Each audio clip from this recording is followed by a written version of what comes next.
It's one of the most intriguing locations in the world. Covered in darkness and miles underwater, this extreme environment is home to some unusual creatures and phenomena. It's called the Mariana Trench, and it's the deepest oceanic trench on Earth. No wonder it's been so difficult to explore.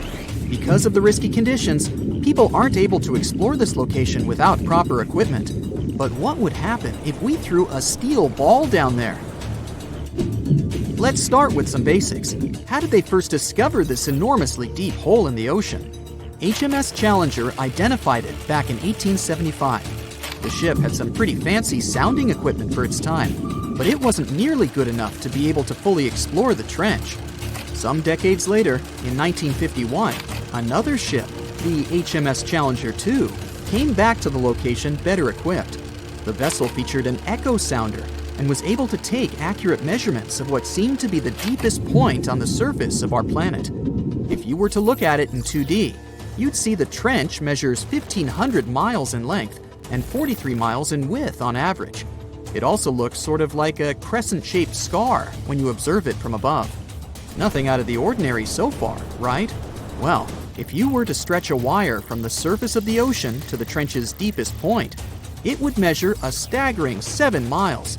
If we were able to physically move Mount Everest, which is the Earth's tallest mountain, to cover the Mariana Trench, it still wouldn't be enough, falling short by about a mile. Because the Mariana Trench is so deep, it's almost completely covered in darkness, as light can barely get through to such extreme distances underwater. The temperature isn't any friendlier either, just a few degrees above freezing. But the most dangerous feature of them all is the water pressure. Right at the deepest point of the trench, the amount of pressure is about 1,000 times higher than the standard atmospheric pressure. Not a lot of people ever attempted to descend into the Mariana Trench. In fact, the first organized attempt took place more than 60 years ago. It was done by Jacques Piccard and Don Walsh in a submersible. They only spent about 5 hours on their descent and a mere 20 minutes at the bottom. Alas, they weren't able to take any pictures. Until these two scientists were able to descend, specialists believed there was little to no chance that life could exist down there, given the conditions, most notably the extreme pressure. But while at the bottom, the submersible's floodlight caught sight of a creature. It was a very flat one indeed. As you can imagine, resources here are very scarce. What kind of creatures live down here?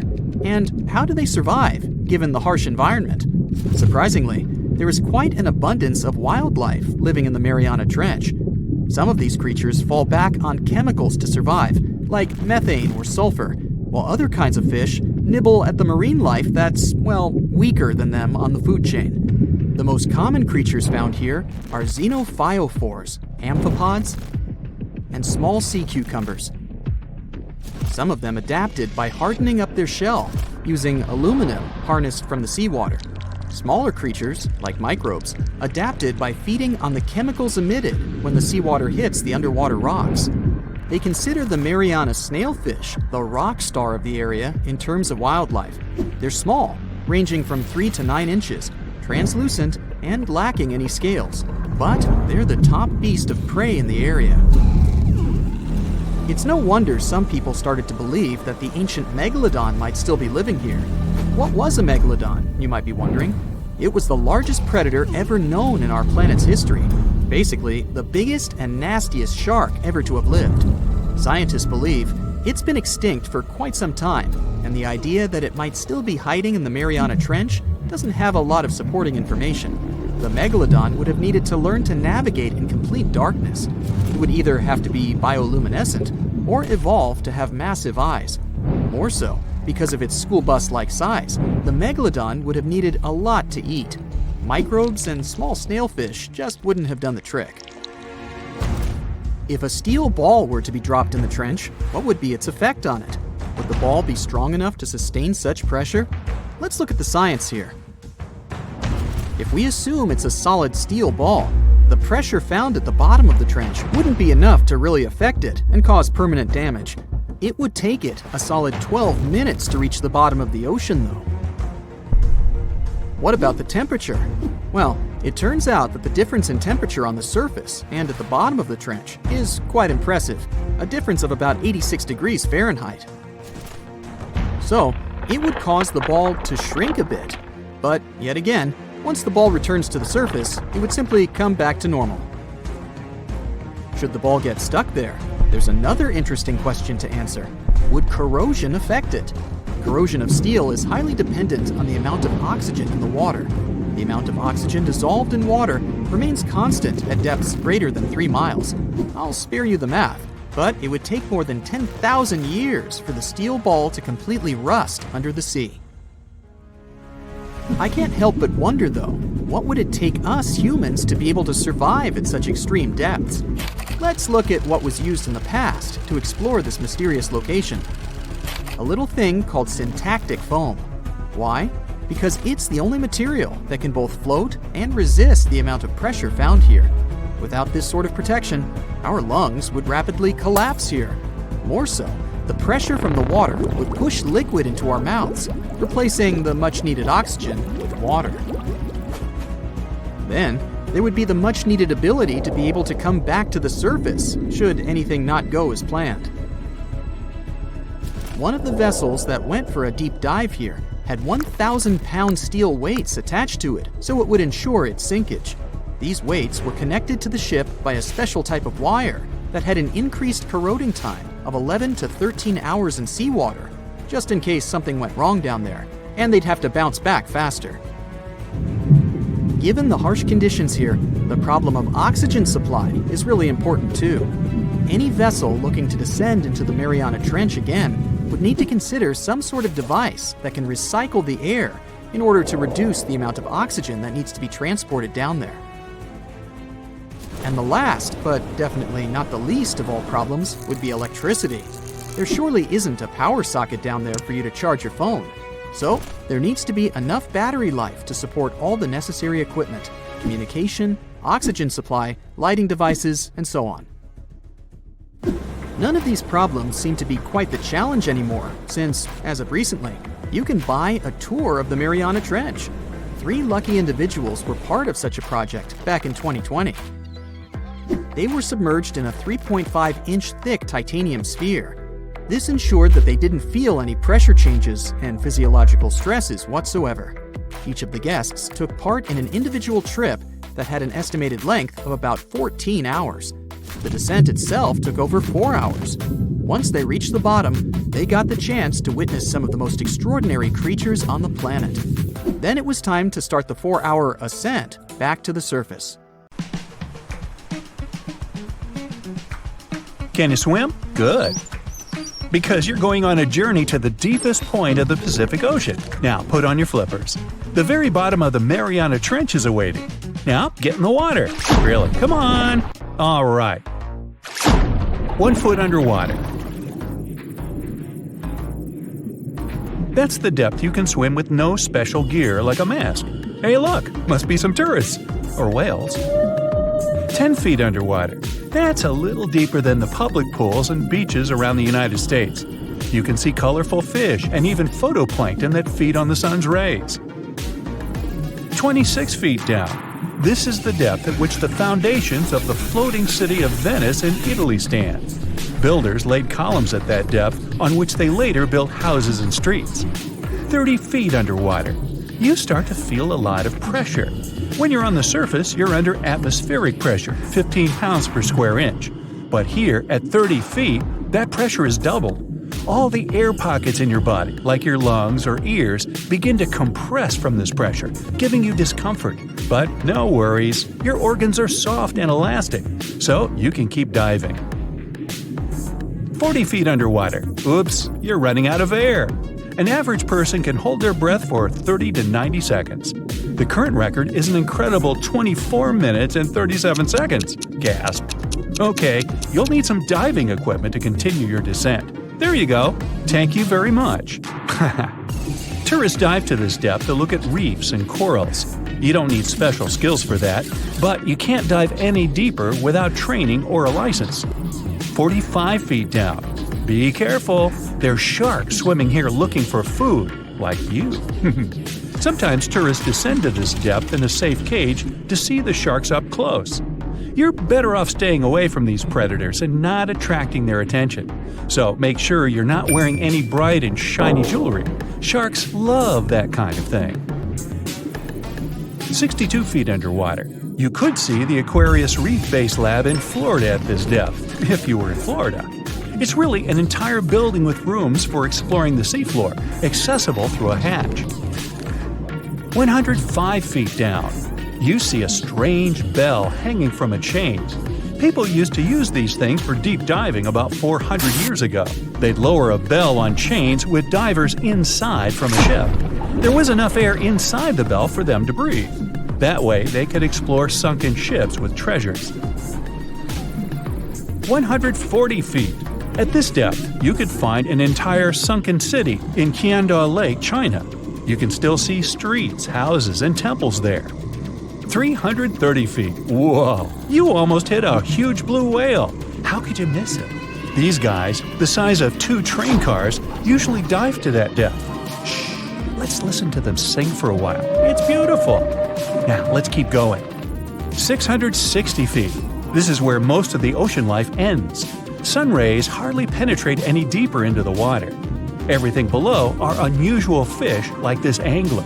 They have such an unusual appearance because they have to adapt to the high pressure here. 702 feet underwater. This is the last mark where you'd see a human without diving equipment. This man holds the title of the deepest man on Earth, and he's the only one who has managed to get to this depth. The water pressure on his body here was 20 times greater than that on the surface. 985 feet. Ooh, what was that sound? Whoa, that's a submarine. That's the maximum depth they can dive to. Some of them can reach speeds of 26 miles per hour. Fun fact, an ostrich can run twice as fast, but she can't swim. 1,090 feet. Say bye to this scuba diver. You won't see them any deeper than this. The world record was set in the Red Sea. It only took the diver 12 minutes to reach this depth, but it took him a whole 15 hours to return to the surface to avoid decompression sickness. So now you get an atmospheric deep diving suit. It's completely sealed, and you won't feel the insane water pressure on your body in it. 1,454 feet.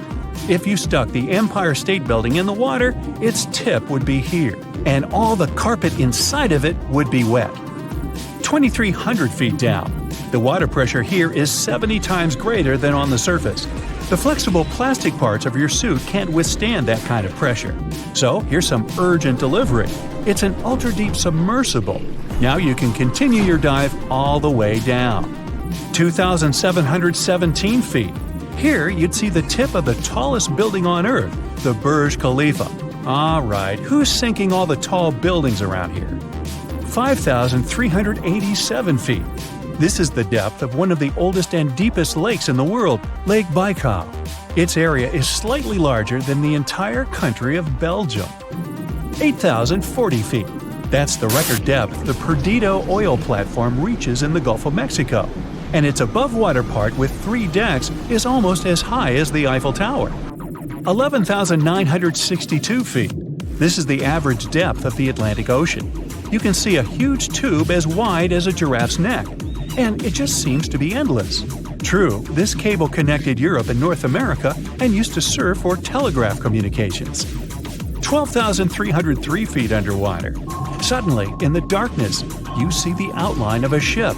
No way! That's the Titanic itself. The intense water pressure would crush a person at this depth, so you can only dive down to the Titanic in a submarine. 13,123 feet. Whoa! Here would be the end of the deepest mine in the world, Imponen Gold Mine in Africa.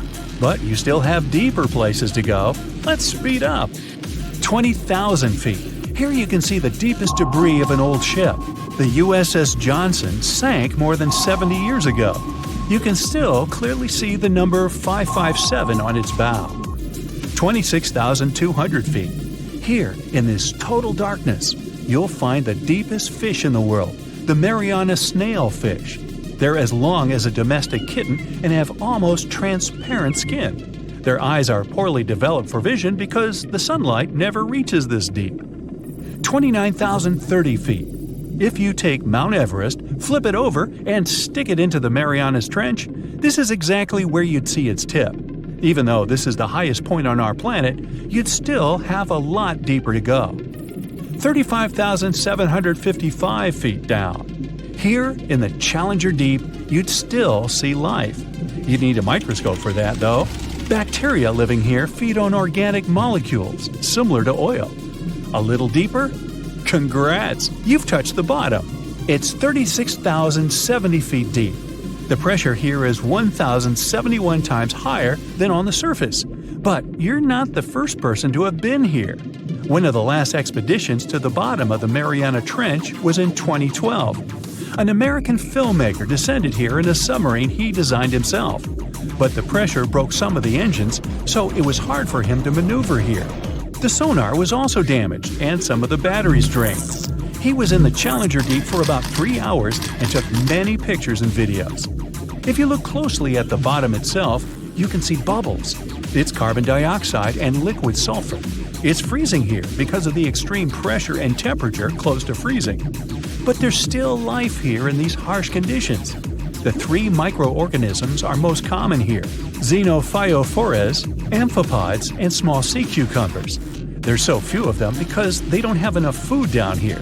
Usually, there's a lot of palm leaves on the ocean floor, which get there from the land. But the Mariana Trench is 124 miles from the nearest islands.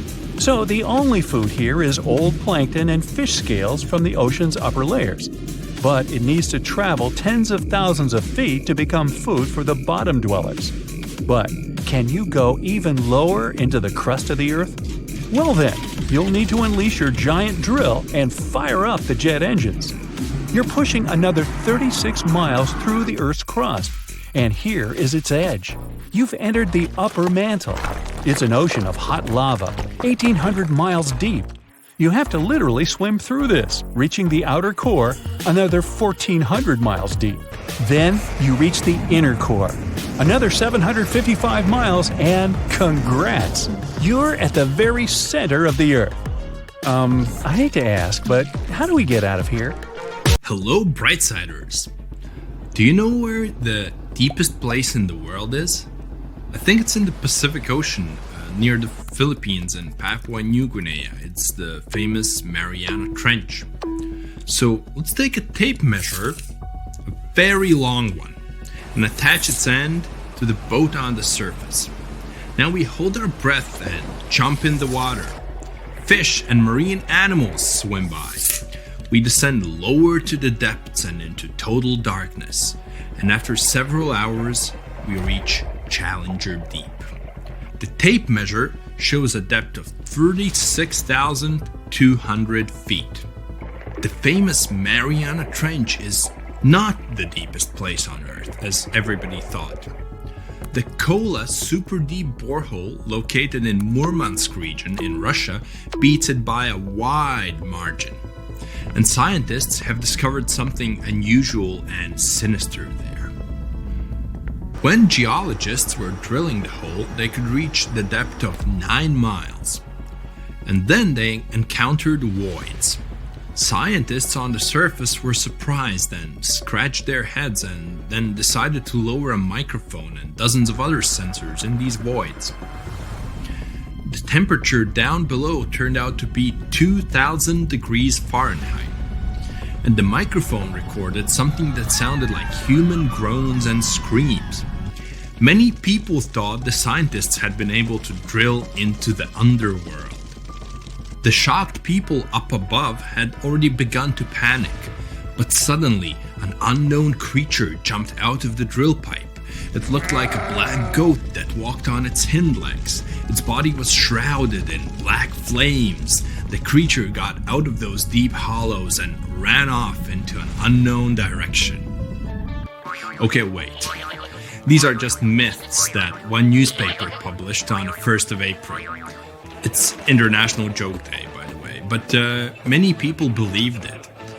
It made many believe the scientists working at the borehole had opened a portal to the nether, and that now horrible outworldly creatures were free from their imprisonment. But like with any myth, there's some truth to it. The deeper the scientists drilled, the higher the temperature got. At 3 miles deep, it was 160 degrees. At 4.5 miles, it was 250. And at the maximum depth of 7.5 miles, the sensors recorded a temperature of 413 degrees. One day, scientists heard a loud explosion underground. They stopped working and everyone tried to find out what caused such a loud pop. But there was seemingly nothing there.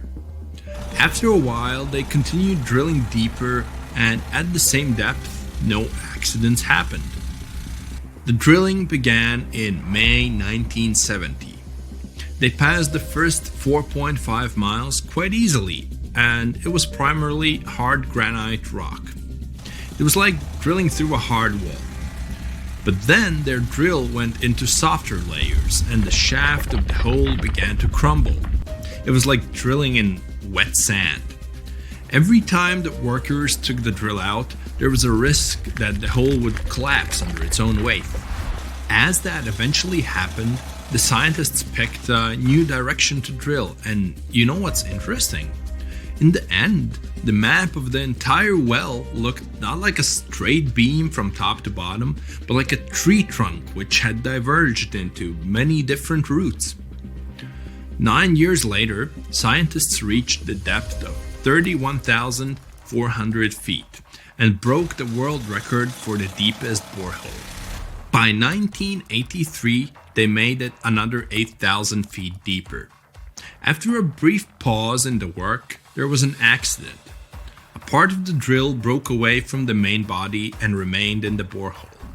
For several months, scientists tried to extract the drill, but nothing worked, and they had to return to the depth of 4.5 miles and start all over again. The drill was divided into sections, and one such unit could only last about 4 hours before it had to be replaced. In terms of depth, that was only about 32 feet of drilling. Then the drill was lifted to the surface, replaced, and lowered back down. On average, the drilling speed was about 200 feet per month. That's like a 20-story building. In 1990, 20 years after the work had begun, scientists reached the final depth of 40,230 feet. That's like 100 soccer fields down. And after another accident, the work stopped. Guinness World Records registered the Kola Super Deep Borehole as the deepest borehole in the world. It's like Mount Everest plus 9 Empire State Buildings on top of it. One of the most unusual discoveries at the Kola Super Deep Borehole was that the soil at the depth of about 2 miles almost perfectly matches the composition of the surface of the moon. It has given us more insight into how our ancient satellite appeared and formed. It seems that in the early stages of Earth's formation, a giant asteroid crashed into our planet. With that kind of force, it caused an explosion so powerful that part of our planet broke off and flew upward. This chunk of Earth remained in our planet's orbit, cooled, and later formed into the moon we know today. Another surprise for the workers was the presence of gold. There was about 2.5 ounces of gold for every ton of soil lifted. The deeper the scientists went, the older the rocks were. In layers of rock about 2.8 billion years old, they found fossilized remains of living organisms. It made the world of science bubble with excitement, as it meant that life on our planet appeared 1.5 billion years earlier than first thought. In the early 1990s, they shut down the drilling project. Gradually, the buildings around the borehole and the drilling equipment were lost. Today, a lot of tourists visit the place. It's because of those same myths about creatures from the underworld. Yes, there's a hole 7.5 miles deep under that rusty lid. But the scientists working there never reached their goal. They wanted to drill into the Earth's mantle, but to do that, they would have had to dig down to a depth of about 44 miles. At 200 feet per month, it would have taken as long as 80 years. That's assuming no accidents happened. But the deeper it goes, the more interesting it gets.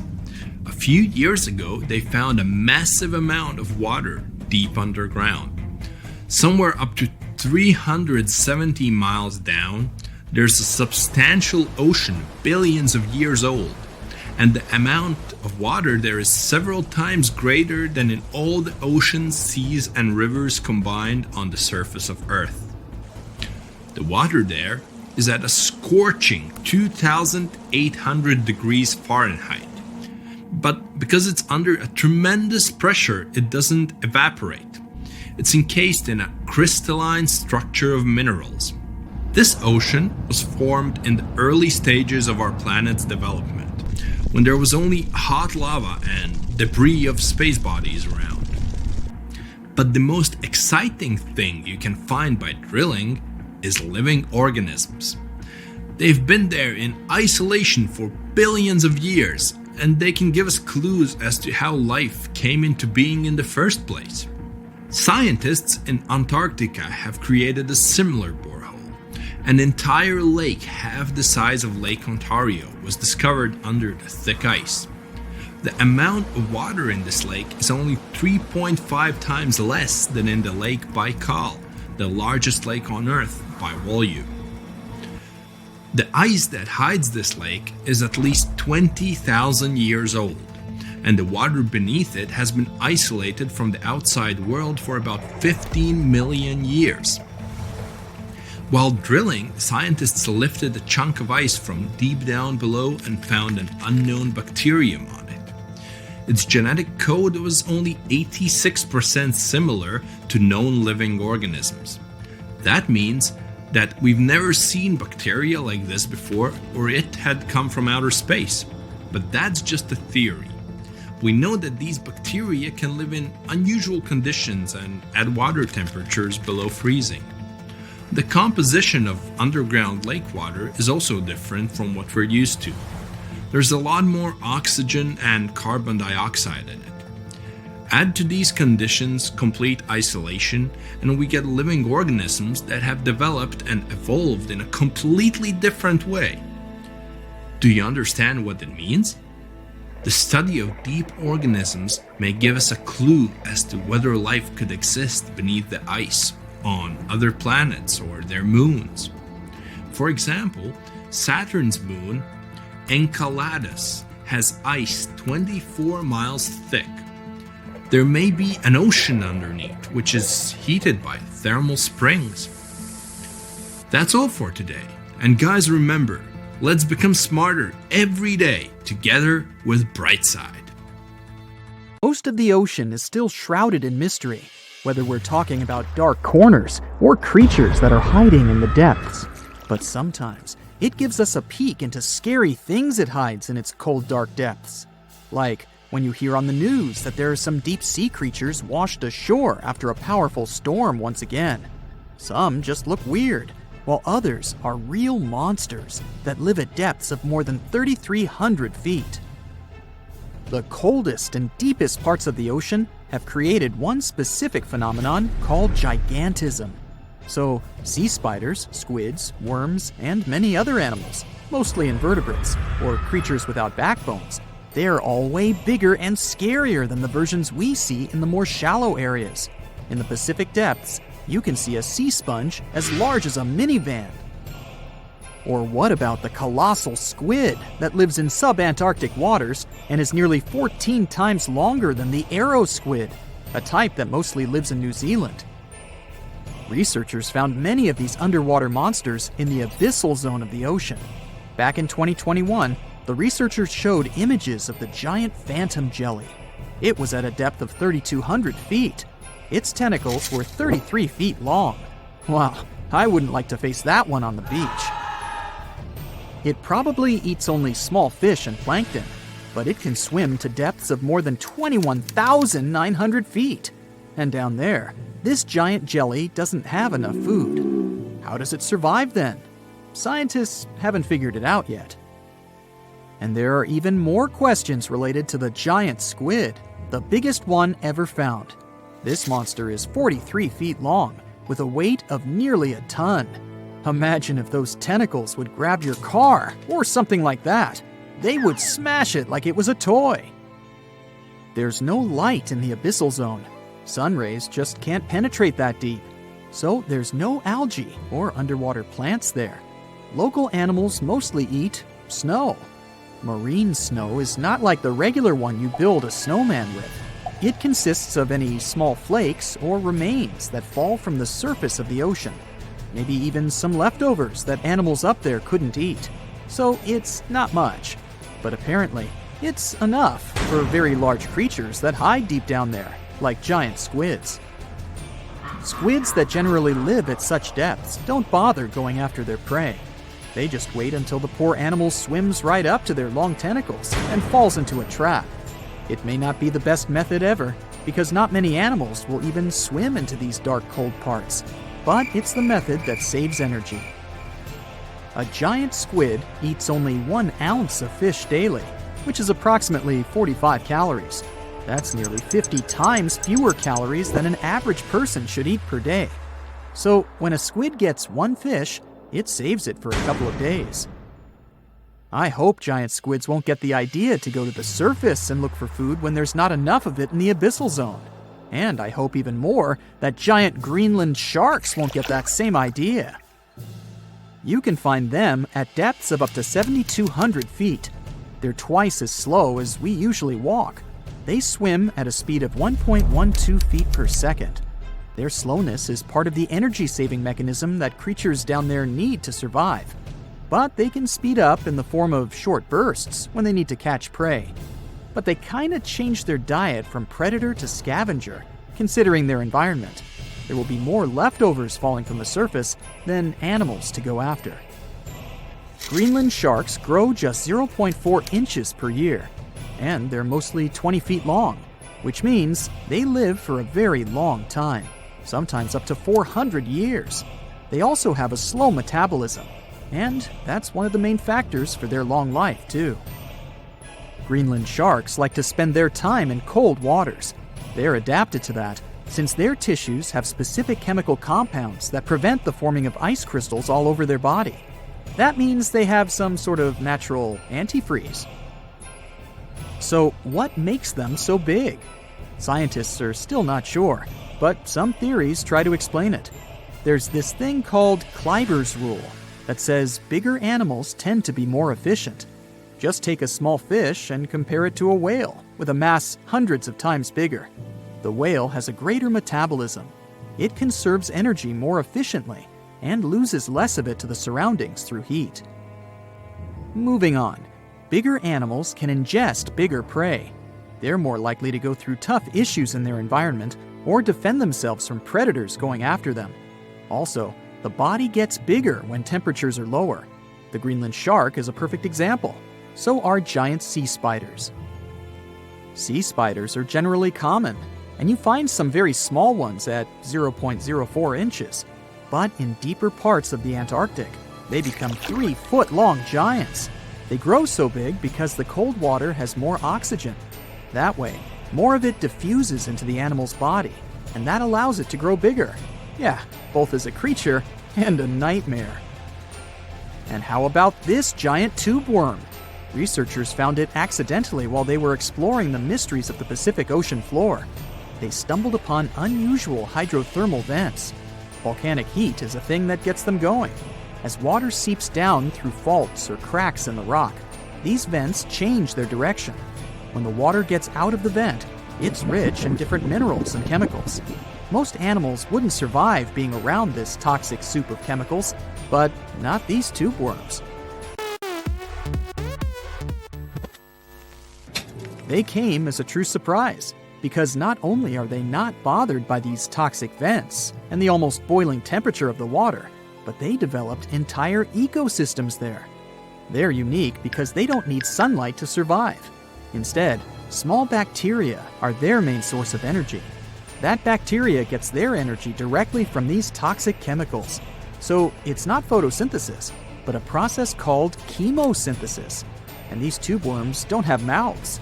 These bacteria live inside them. Strange story, huh? Plus, these scary worms reach up to 8 feet. Giant isopods are no better either. They lurk at the depths of the ocean of 1,640 feet or more below, far away from the sunlight, looking like some monstrous wood lice. They spend most of their time on the seabed, hoping to find some food falling from higher levels of the ocean. Check out their small hooked claws at the ends of their legs. Isopods use them to remain more stable while moving around the ocean floor. Since there's no light, they have long antennae that help them feel their way around. These sensory antennas are about half the length of their body. Giant isopods have pretty big eyes compared to their body size, too. They can grow over 12 inches from head to tail. And these fellas are really patient. Remember how we said animals down there rarely get food? Sometimes they need to wait for years to get a proper meal. That's why their metabolism is amazingly slow. 5 years later.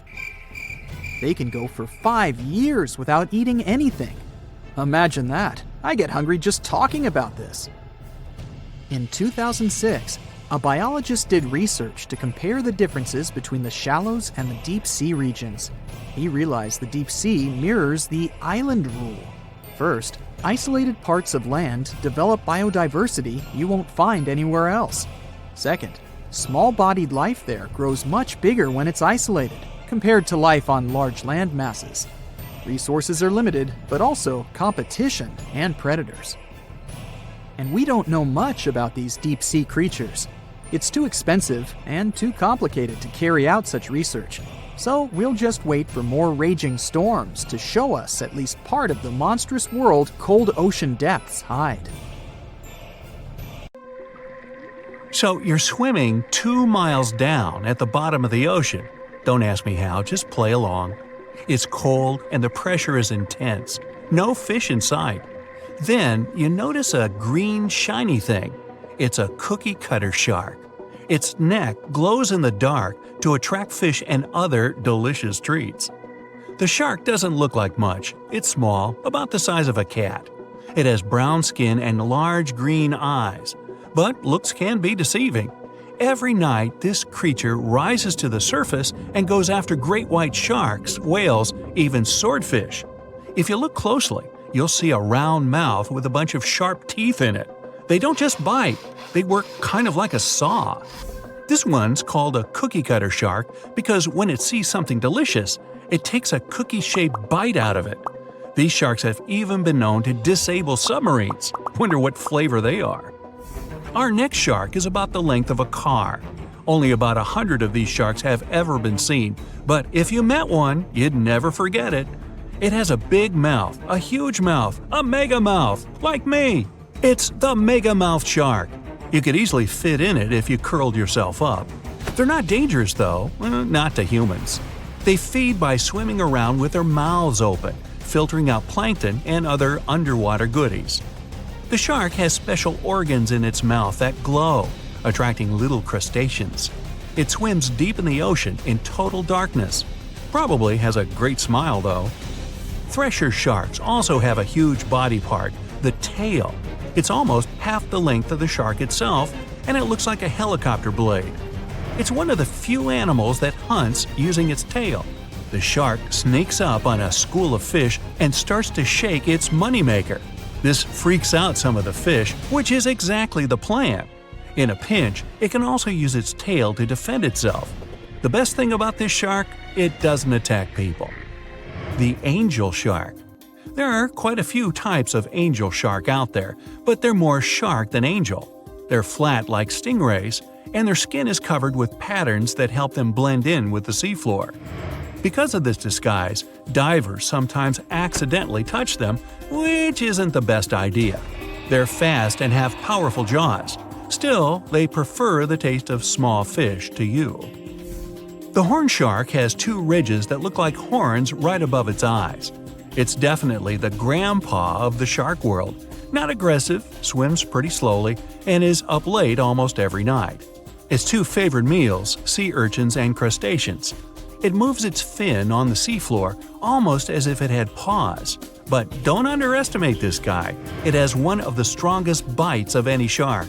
It needs those strong teeth to crush the shells of its late-night meals. And if something tries to attack it, watch out. Horned sharks have sharp spikes on their fins. The award for the ugliest shark goes to the goblin shark, and it's not even close. From the outside, it already looks kinda weird and is about the size of a pink underwater motorbike. It has a long tail and a seriously long nose. It lives way down in the depths of the ocean and loves to eat squid.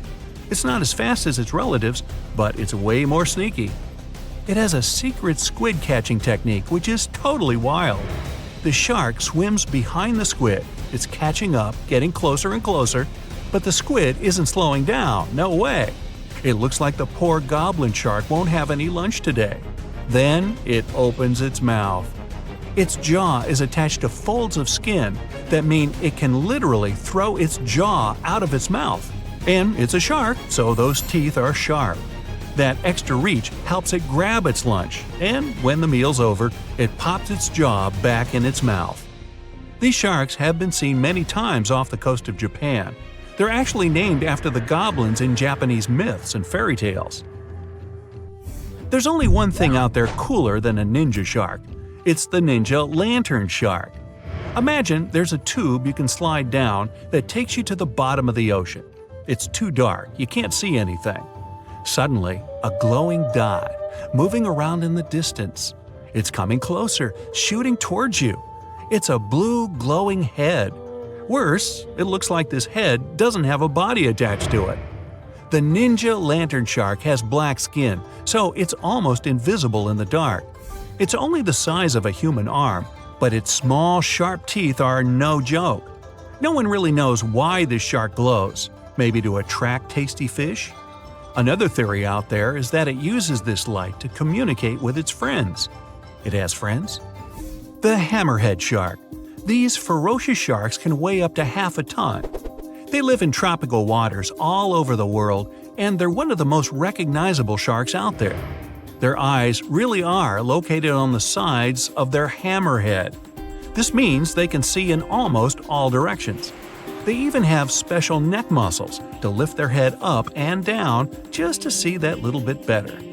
Their favorite food? Stingrays. You know, those flat things that swim along the seafloor, camouflaged to look like sand and bits of rock. Stingrays get by blending in with their surroundings. Danger mostly just swims by. But the hammerhead's eyes see everything. Uh-oh. Great white sharks, hammerheads, and other large sharks live for about 25 years. But one shark can live much, much longer.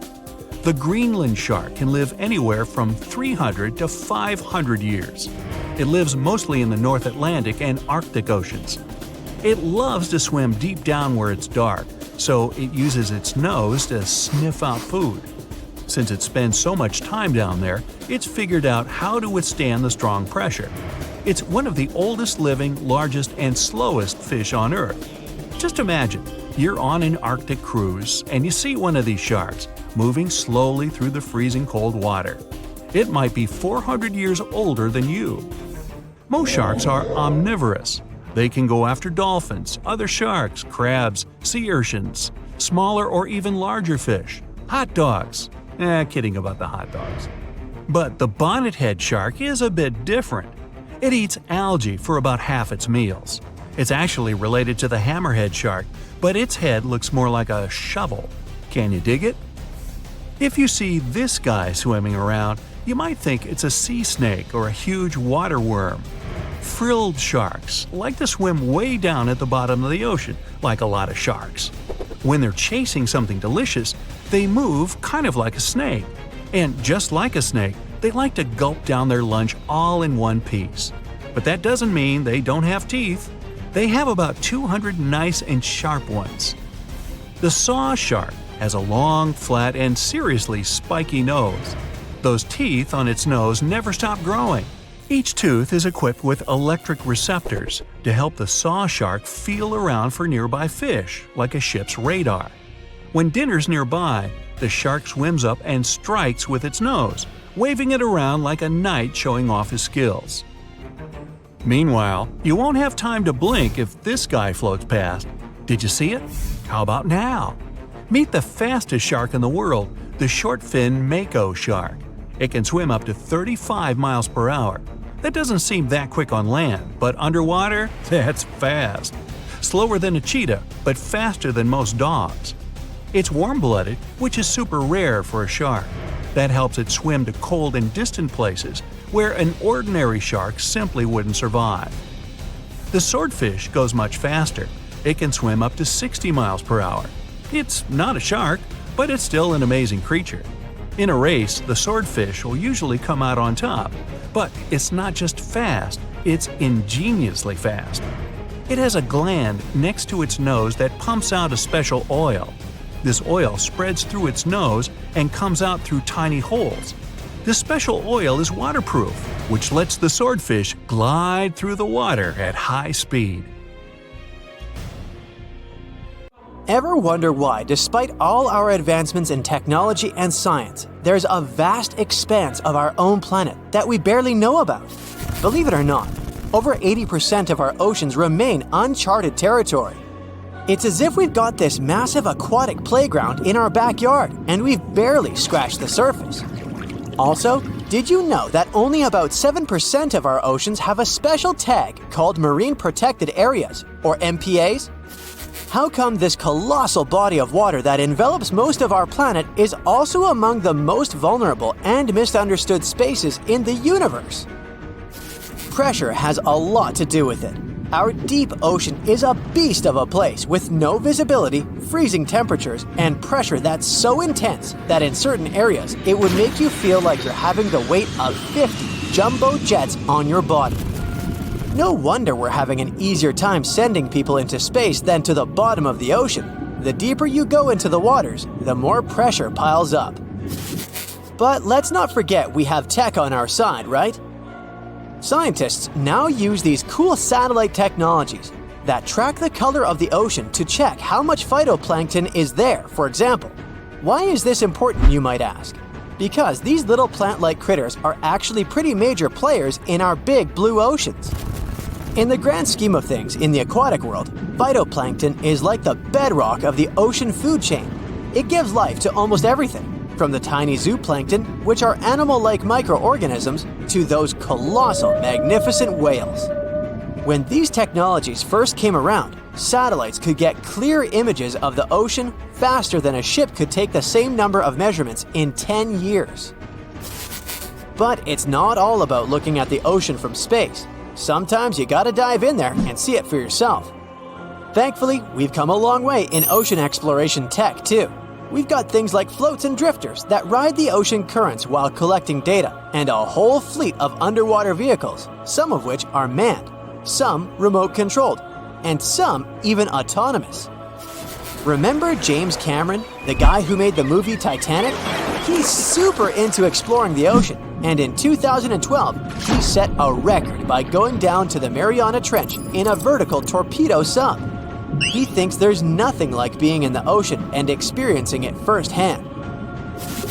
Other companies use a mix of technologies for their ocean explorations. It led them to discover amazing stuff like a deep-sea coral reef near Morocco, the only one still growing in the Mediterranean Sea. They've also discovered new species and documented ones previously thought to live only in the Atlantic. These efforts have convinced local authorities to declare some places as marine parks. As with most scientific areas, the road isn't without its bumps. These expeditions can cost quite a lot, and the lack of detailed maps and data only adds to the challenge. We can't always rely on bathymetric information, meaning the study of the ocean floor, because it's often not available.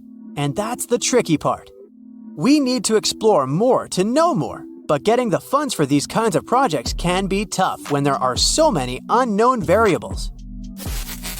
One particular company's explorations have helped protect nearly 4 million square miles of ocean so far. The data they collect during their expeditions is invaluable. It's used to identify new species, locate vulnerable habitats, and even show where threatened species are being overlooked. Their work helps dismiss excuses from local authorities who claim they lack the necessary information to establish more MPAs. The same company supports a goal known as 30 by 30, aiming to protect 30% of our oceans by 2030. It's a big target, and there's a long road ahead, but ongoing ocean exploration can provide the proof needed to keep more of our oceans safe. We also need to set aside areas for protection and research, even when we don't have all the facts just yet. On that note, some cool scientists have recently stumbled upon a gigantic and mysterious world beneath the Pacific Northwest coast's ocean floor. The best part is, this massive realm of life is pretty much cut off from the rest of the world above, making it like a secret underground club that only the best microbiologists have access to. Picture an active city, except the city is microscopic cracks in the basalt rocks of our oceanic crust, and its residents are microbes. These tiny creatures aren't like you and me. They don't rely on sunlight or the organic products of land and water ecosystems for sustenance. Instead, they thrive on chemical reactions with rocks and seawater.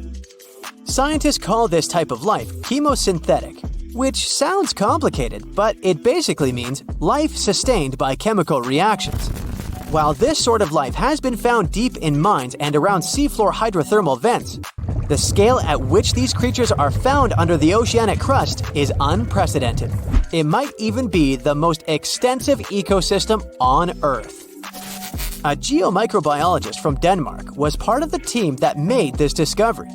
He claimed that over 50% of our planet's surface is oceanic crust, which is an average of 4 miles thick. Imagine the size of this chemosynthetic party happening down there. This discovery didn't happen overnight.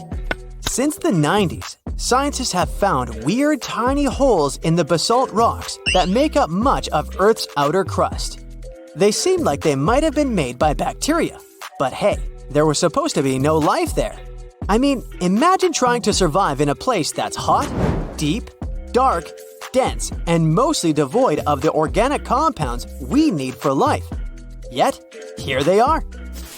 In the following years, more pieces of the puzzle fell into place. Scientists found that the oceanic crusts had different conditions at the centers and edges. At the centers, rocks are jam-packed with energy-rich compounds that support these tiny life forms. But by the time they reach the edges, these chemicals are all gone. Fast forward to now, and it's time to put the puzzle together. A microbial ecologist from the University of North Carolina worked on this research and says we now have solid evidence of microbial life in the cracks and crevices of deep ocean basalt. The next question scientists asked was, how far does this life extend?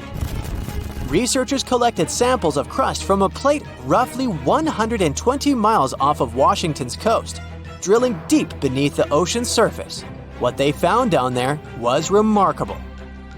The life down there runs on a unique fuel, hydrogen.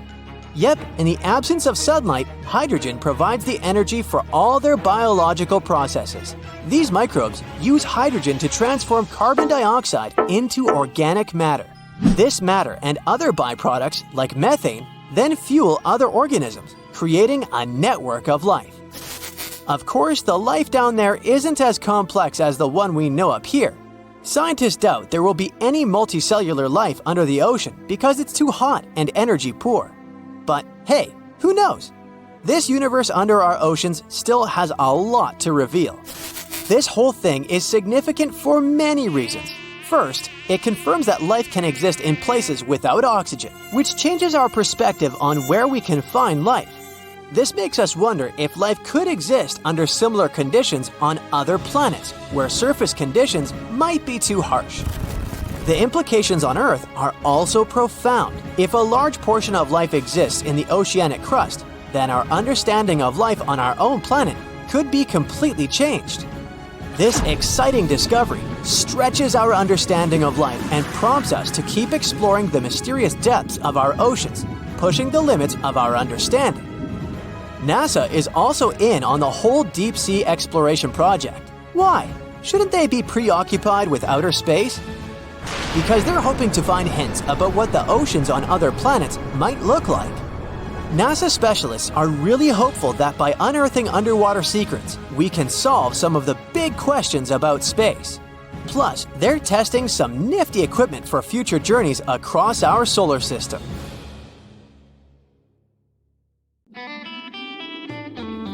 A wanderer walking through a desert feels the scorching sun like never before. You can see him from afar thanks to his shining clothes. His long hoodie is covered with foil. It reflects sunlight and protects him from heat. The ground is so hot that shoe soles can melt on it. That's why the wanderer's boots are covered with heat-resistant material. A cloudless sky, barren land, and heat. But the wanderer is not in the desert. He's walking on the ocean's bottom. He doesn't know why this happened, but all the oceans on Earth dried up. It happened almost instantly, and even the greatest minds in the world don't know why. The wanderer knows only one thing. When it happened, his family was on the other side of the ocean. For several months, he's been traveling across this lifeless land, and he won't stop until he finds his family. The landscape around is spectacular. People have finally found out the secrets of the ocean depths. The seabed consists of huge mountain ranges and volcanoes. They fell asleep forever after the water had disappeared. Also, there are huge trenches leading to the unexplored depths of the planet. People had to build bridges to get over these enormous cracks in the ground. But most of the ocean floor is flat plains, boundless, lifeless, merciless. The wanderer's walking across a huge canyon. Once, it was swarming with sea life. The man puts on a gas mask, but not because of a sandstorm. Many fish and other marine inhabitants used to live in such canyons. Now, all that's left is a terrible smell. The wanderer passes by huge skeletons of whales. Among them, he notices dirty tents. People are hiding there from heat. The temperature in the area is much higher than in the Sahara Desert. One of the main functions of the ocean was to distribute heat all over the planet. The sun emits heat and radiation. The ocean absorbed this energy. Lots of currents were warm, and they carried this warmth around the world. The water got heated at the equator, then it evaporated and turned into clouds. When warm air rose, it pulled along colder air from below. This allowed the energy to be evenly distributed. In simple words, the ocean cooled hot places and brought warmth to cold ones. Now there's none of this. Every day the sun burns the equator and dries up the rest of the planet. The wanderer doesn't come close to the tents. He is carrying the most valuable treasure in the world and doesn't want people to notice him. The inhabitants of Earth are just trying to survive, and many have forgotten about such a thing as morality. Fortunately, the wanderer still remembers. The thoughts of the family help him remain a good person. Sometimes it complicates his life. Like now, for example. In the distance, he sees a young girl. She doesn't look well. There's no one around, and the wanderer decides to help her. Out of his backpack, he pulls a thing worth more than all the gold on the planet, a bottle of water. The girl takes a few sips, but instead of thanking the wanderer, she starts screaming. It's a trap. Her accomplices appear from different sides. Looters. They're gonna take everything. The wanderer runs away. He hasn't eaten for several days, and his strength is leaving him. He won't be able to keep going much longer. The marauders are closing in on him. The wanderer throws the bottle aside. His pursuers rush to the water like crazy. They forget about the man and fight one another for the bottle. The chances of the wanderer's survival have greatly decreased. He could make this bottle last at least several days. Plus, he's also lost a lot of fluid because of running. In the beginning, there was no panic because of a lack of water. The ocean dried up, but its waters were salty anyway. People still had seas, lakes, and rivers. But the problem was that the ocean was feeding them. When the ocean water evaporated, it formed clouds. These clouds moved all over the world and enriched lakes and rivers with rain. Now, there are almost no clouds. The sun started heating Earth much more. Lakes and seas dried up alarmingly quickly. At that moment, real chaos began. The sun is going down on the horizon. Sunset is near. It's not so hot anymore. The exhausted wanderer continues walking. In the distance, he notices something that makes him stop. take out a small shovel, and start digging quickly. There's no shelter around, just a flat plain. The wanderer speeds up, otherwise it might be too late. The pit is finally ready. The man jumps down and covers his head with a cloak. A few seconds later, a strong ash storm passes through the entire plain. The smallest particles of ash can penetrate through clothes and get into the lungs. The wind is so strong that it can knock anyone down. When the oceans dried up, the sun began to burn the surface of the planet. This led to massive forest fires. The flames destroyed almost all the trees. Huge clouds of carbon dioxide and ash formed. Driven by the wind, they travel the world and poison everything around. The wanderer is sitting in the pit while a terrible hurricane is sweeping over his head. He thinks of his family and slowly falls asleep. Cold wakes him up. Frosty air chills him to the bone. So it's night now. The wanderer climbs out of the pit and finds himself under bright stars. As soon as the water dried up, almost all clouds disappeared. Factories stopped working. Cars no longer emitted carbon dioxide. Thanks to this, comets and the most distant stars can be seen in the sky. The wanderer has seen them 1,000 times, but he's still not used to the breathtaking picture. It's like he's looking at the sky through a telescope. An icy gust of wind brings the wanderer back to reality. He won't survive the night if he doesn't find a warmer place. Before, nights were warmer thanks to the energy of the ocean. Now, as soon as the sun goes down, temperatures drop dramatically. The wanderer needs to move to stay warm. He starts walking faster. Soon, he notices some lights in the distance. It's probably other looters. The wanderer goes deeper into the valley. Stars and the moon illuminate his way. Unfortunately, he is running out of energy. He pulls a protein bar out of his pocket, but he needs at least a bit of water to eat it. To digest food, your body needs liquid. If the wanderer eats the bar, he'll only get thirstier. He can't walk and falls to the ground. He checks his pockets and finds a small kerosene tablet. He lights it using a matchstick. A tiny flame protects him from cold. To distract himself from thirst, the wanderer takes out an old MP3 player. He charged it during the day using the solar panels on his backpack. The man puts on headphones. Classical music calms him down. He lies on the ground next to the burning tablet. He needs to gain strength to continue his journey tomorrow. It's morning. In an hour, the sun will start burning the ground again. It's crucial to find water while he still has some time left. The wanderer inspects the territory and notices a spot where the ground is darker. In his previous life, the wanderer worked as a surveyor. He takes a few steps and touches the ground. It feels cool. There's an underground spring here. He begins to dig. The ground is getting wet. Water starts seeping out of the soil. The wanderer fills his empty bottles. Things don't look that bad anymore. It's getting a bit more difficult to breathe with each new day. In the past, phytoplankton and algae produced up to 70% of all the oxygen on the planet, but not anymore.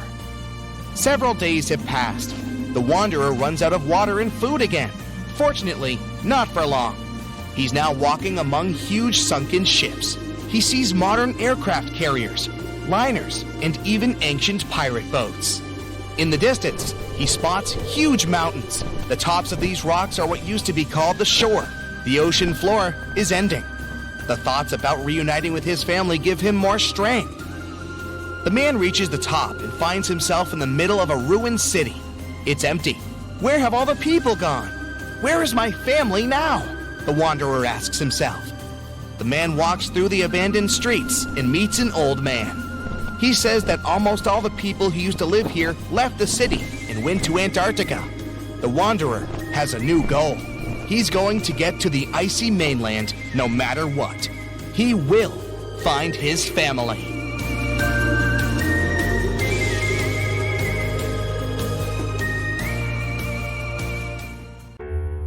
For years, scientists have been struggling to explain bizarre sounds, some repeating, some heard only once, that come from the dark depths of the ocean.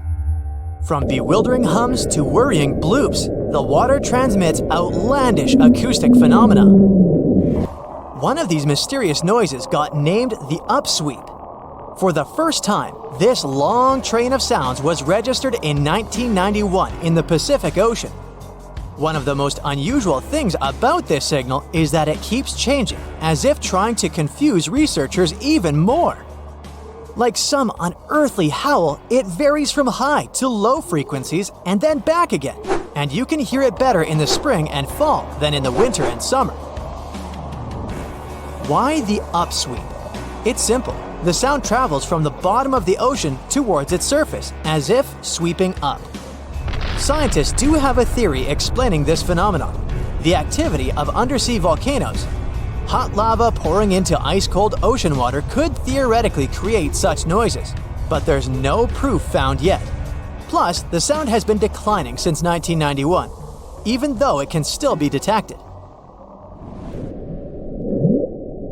The bloop is the name given to an ultra-low frequency and incredibly powerful underwater sound that was recorded in 1997 by the U.S. National Oceanic and Atmospheric Administration. The bloop continued for approximately 1 minute. Having started from a low rumble, it gradually rose in frequency. It also kinda mimicked the noise created by marine animals, but its volume was so great that no living creature known to science could have made it. When the bloop occurred, underwater microphones managed to record it from a distance of 3,000 miles away. Rumor has it that the noise might have something to do with the fictional half-octopus monster Cthulhu, or some other colossal deep-water creature. But if you don't believe in monsters, science has another explanation: iceberg fracturing. The thing is that ice quakes recorded in the Scotia Sea resemble the mysterious bloop a bit too much for it to be a coincidence. The whistle resembles this annoying sound when a kettle of boiling water is telling you it's time to make a cup of tea. But even though it may not be as blood-curdling as some other bizarre ocean sounds, it doesn't make it any less mysterious. Plus, the whistle is very elusive. In 1997, only one underwater microphone was able to pick it up, and therefore, researchers didn't manage to pinpoint the source of the noise. The most likely cause of the sound is an eruption of one of the submarine volcanoes. Have you ever heard of Julia? No, not your neighbor. I'm talking about this otherworldly sound. Listen to it. It was recorded in 1999 by the U.S. National Oceanic and Atmospheric Administration. The source of the sound was most likely a large iceberg that ran aground somewhere in Antarctica. The sound was so loud that it was heard over a huge territory, and its duration was about 2 minutes and 43 seconds. Slow down. That's the name given to a sound recorded in 1997 in the equatorial Pacific Ocean.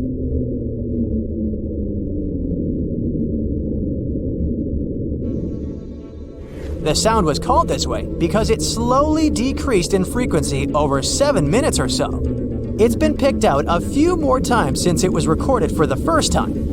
The source of the sound isn't very mysterious. Most likely, it was produced by a massive iceberg that became grounded in Antarctica, or it was caused by moving ice. By that, I mean the friction produced by a large ice sheet moving over land.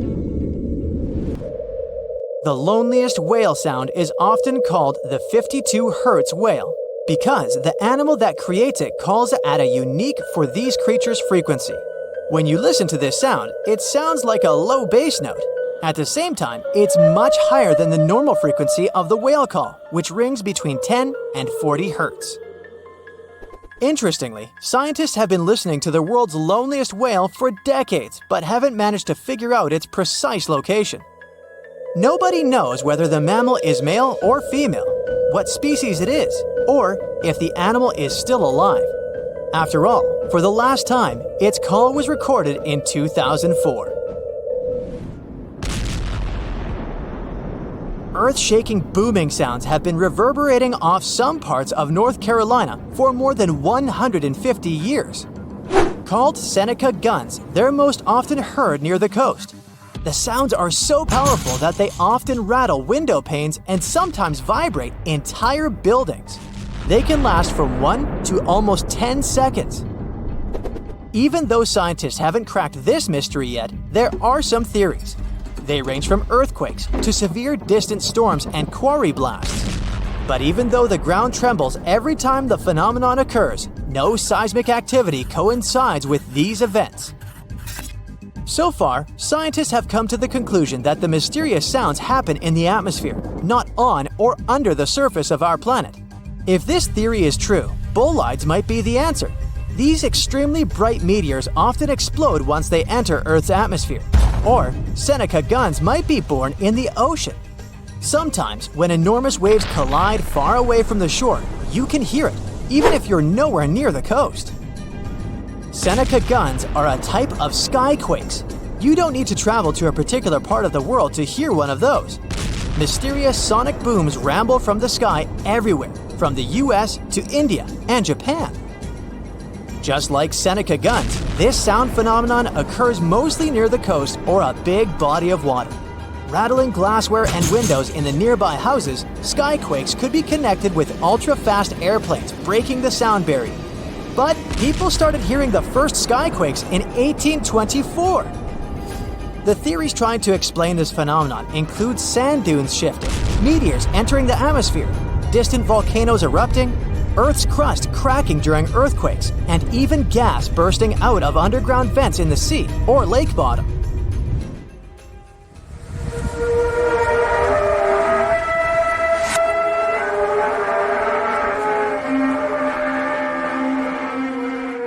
In different countries all over the world, people get paralyzed with fear after hearing otherworldly trumpet sounds that seem to be coming from the sky. The inhabitants of the US, Canada, Australia, Germany, and the Philippines have already heard this hair-raising noise since it was first recorded in 2008. These sounds are sometimes called the sound of apocalypse.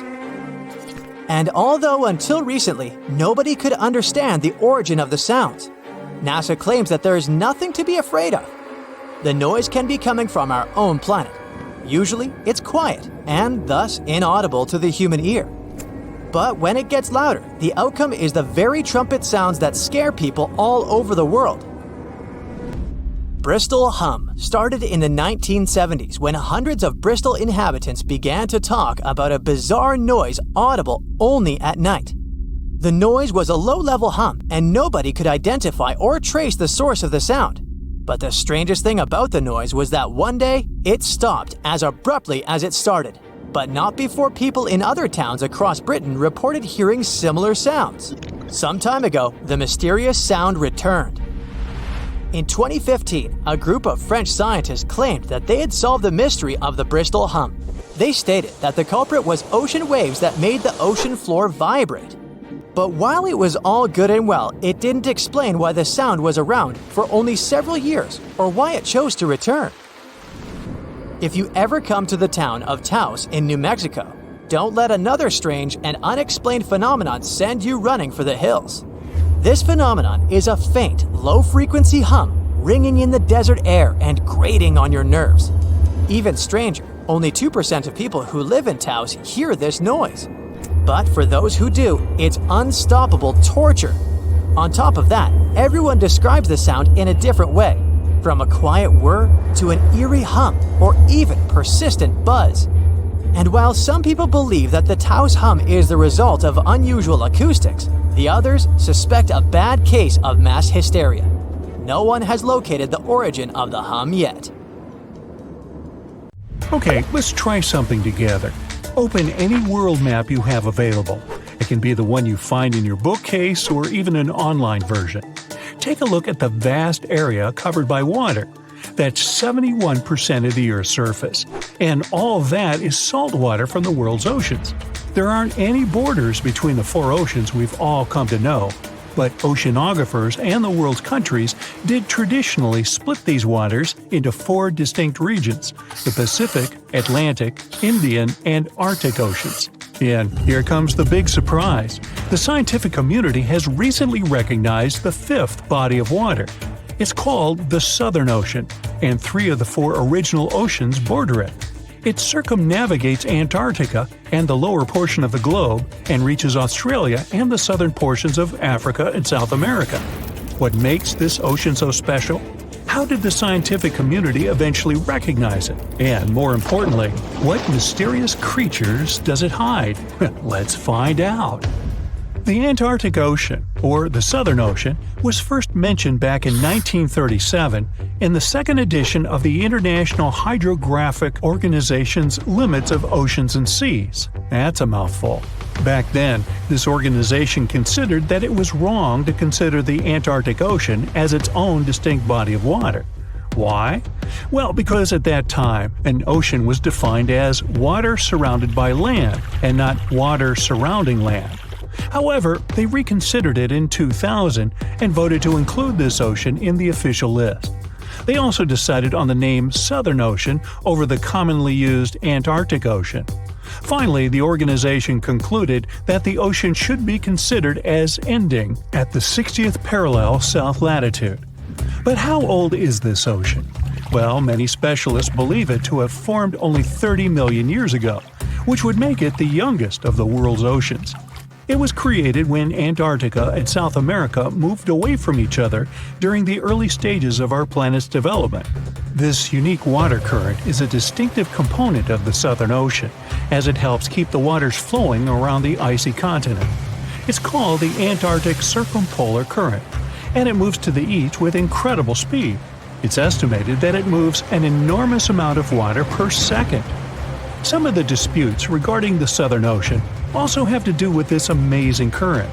Some specialists believe it separates the water of the Southern Ocean from the waters of the nearing Atlantic or Pacific. Only the rapid circulating water is considered the Southern Ocean. On the other hand, though, a handful of scientists say that the current actually makes the naming issue more complex by not limiting the waters to a specific geographic location. They believe that the waters in the current are different in terms of composition from waters in the northern oceans because they are way colder and have a lot more salt. Sailors don't really like this new body of water, mostly because of the frequent cyclone-like storms that it experiences. They happen because of the big temperature difference between the ice packs and the ocean waves. As a result, these storms are very difficult to surpass for any sailors that happen to encounter them. I mean, really, these are the strongest winds found anywhere on our planet. More so, the vessels going through this area must also be wary of the frequent icebergs that may pop up every now and then, and also of the low surface temperatures. Just to paint you a better picture, some of the icebergs found here can span over several hundred meters and can exist all year round, regardless of the season. The latitudes from 50 to 70 have even earned the nicknames of Furious 50s or the Shrieking 60s because of these intense year-round storms. Even the landscape is unique. They say the Southern Ocean has bluer glaciers, colder air, and more intimidating mountains than anywhere else in the world. Now, let's get to the mysterious creatures that call this place home, as thousands of species of wildlife live only here and nowhere else in the world. Let's start with the quirky sea pig, or one of the sea cucumbers as it's sometimes called. There are a lot of them in the waters off Antarctica. Why is it called that way, though? Because of its pink hue and round, bloated looks. On a closer look, it even appears to have a little tail and set of ears, just like a pig. They do help a lot with the quality of the waters here, filtering sand and sediment. Then there are the Hoff crabs that live on the floor of the Antarctic Sea. The Southern Ocean is a cold water environment, but crabs are more adapted to warmer waters. So, Hoff crabs gather around the warmth made by volcanic vents. They get the needed warmth and food here. You can find them in large piles, one on top of another, literally filling the space at the vent openings. Now, wonder how they got their unofficial name? Well, it's because of their apparent similarity to the actor David Hasselhoff, whose impressive chest reminded explorers of the crab. Okay. Ever seen a fish that's completely transparent? You'd have to get to these waters down in the south, but they do exist, and they are simply called the ice fish. You can basically see inside them, being completely clear and all. That's because of their see-through skin and because they don't have any red blood cells. Their special power is that they can use antifreeze to prevent their bodies from going solid in the cold waters of the Southern Ocean. Instead of the standard thicker blood, the red one with hemoglobin, Ice fish have thinner blood that moves around more easily throughout their bodies, hence giving them the much-needed nutrients and oxygen. Now, is there a monster hidden in these waters? Some people believe this to be the case, and thanks to recent research, we even have video footage of it.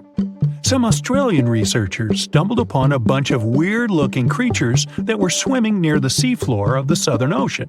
This pink blob-like fish seemed to be propelled by a little pair of fins. To quote them on it, it seemed to resemble a chicken just before you put it in the oven. I'm not sure I even want to know what that looks like. It took them some time and research to identify the monster. It's a shy species of sea cucumber, known more by its creative nickname, the headless chicken monster. We've known this creature has existed since the late 1800s, but we've barely ever seen it. And we've only ever captured it on tape once before when it was spotted in the Gulf of Mexico, which is quite far from the waters off the coast of East Antarctica. There's so much we don't know about this creature, like how many of them exist in our waters and how they live, eat, and reproduce. Ever heard of the emperor penguin? It's not a penguin species that just happens to have a crown on its head, if that's what you're thinking. But they are one of those penguins that inhabit this specific location and are also the largest species of their kind altogether. What makes them special is that they make their colonies on the sea ice, and most of them never step foot on land. More so, penguin dads lose almost half their weight while incubating the eggs. They're also fascinating swimmers, able to dive deeper and longer than any other bird, up to 700 feet. Not to mention they can stay submerged for up to 18 minutes at a time as they gather food. We have yet to uncover all the secrets of the mysterious Southern Ocean, but it's clear that it's home to some unique and fragile marine ecosystems. Recognizing it as a new ocean could be one way to focus the public attention on it and help its conservation. How would you describe the shape of the planet we live on? It's definitely round, but it's not a perfect sphere. Because of the force of Earth's rotation, it's slightly flat on the north and south pole. But there's more to it. The planet's rotation causes its sides to bulge outwards. The best term to describe our home planet is ellipsoid. Earth is nothing more than an oversized lumpy potato.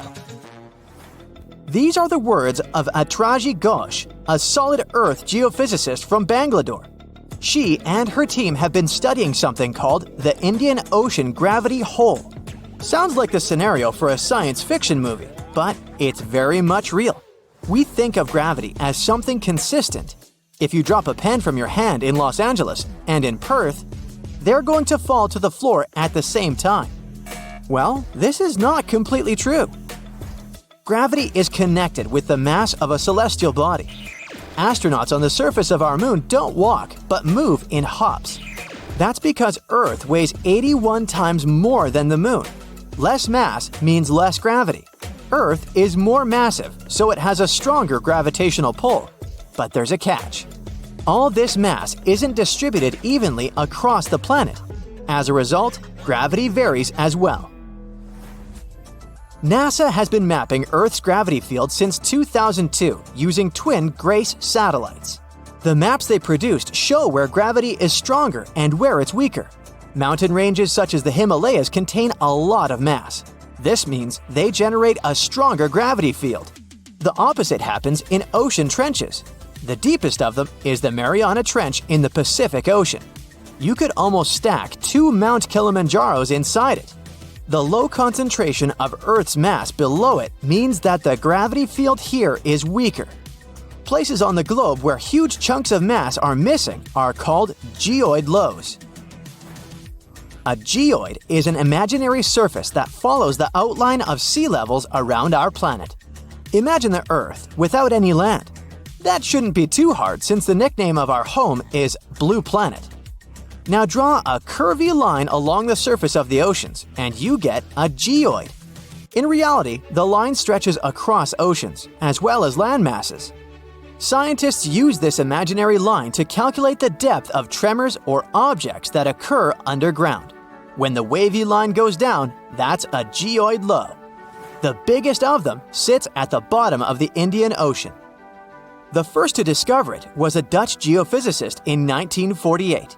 He was performing a gravity survey from a ship. The man noticed that sea levels dipped over 320 feet below the global average. The gravity hole got the official name Indian Ocean Geoid Low. It spans well over 1 million square miles off the southern coast of India. If you went out at sea in the middle of the gravity hole, you wouldn't notice much, just an endless ocean as far as the eye could see. The only way to measure the dip in gravity is through extensive geophysical measurements and calculations.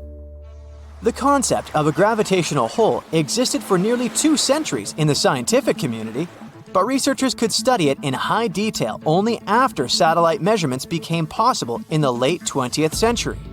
A team of Indian scientists was determined to explain the anomaly that had been puzzling geologists for decades. They used supercomputers to simulate the seismic activity that formed our planet. A total of 19 simulations revealed how tectonic plates moved across the span of over 140 million years. This was during the Cretaceous period, the time when T-Rex roamed the Earth. Nearly a third of the possible scenarios produced a geoid low, similar to the one in the Indian Ocean. The most important factor in these models was the presence of magma plumes.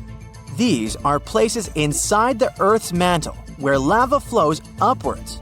The mantle sits between the planet's outer core and the thin crust we walk upon. The magma in the mantle plume is hotter than the surrounding rocks. The heat it generates melts and thins the crust. This creates hotspots that are brimming with volcanic activity. Yellowstone National Park and the Hawaiian Islands sit atop such hotspots. The Indian team of scientists linked the presence of magma plumes to the formation of the geoid low. Their source was an ancient ocean that disappeared tens of millions of years ago. It was located where the Himalayan mountain range sits today. Evidence of this lie in the marine rocks researchers found on the world's tallest mountains.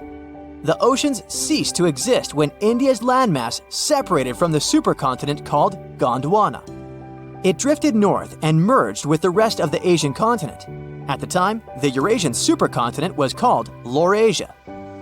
The Indian tectonic plate went down inside the mantle. It ended up under the African continent. This landmass contained a lot of crystallized material which was quite dense. When the sinking plate of the former ocean reached it, plumes of magma spilled out. As a result, low-density materials ended up closer to Earth's surface. Density is used to calculate mass, and if you remember our lesson in physics from the beginning of the video, less mass translates into a weaker gravity field. Scientists believe this is how the geoid low in the Indian Ocean formed some 20 million years ago. At this point in prehistory, the Earth looked a lot like it does today. There were vast grasslands, and whales swam in the seas. Geophysicists who created the computer model cannot tell for sure what will happen in the future. Ghosh thinks it's possible that the gravity hole in the Indian Ocean will remain in place for a long time. But plate movements can also cause the anomaly to fully disappear in the coming eons. Earth's tectonic plates are constantly shifting. They define the shape of our continents and oceans. Experts study plate movements to get a picture of how our world looked millions of years ago. However, telling Earth's geologic future is much more complex.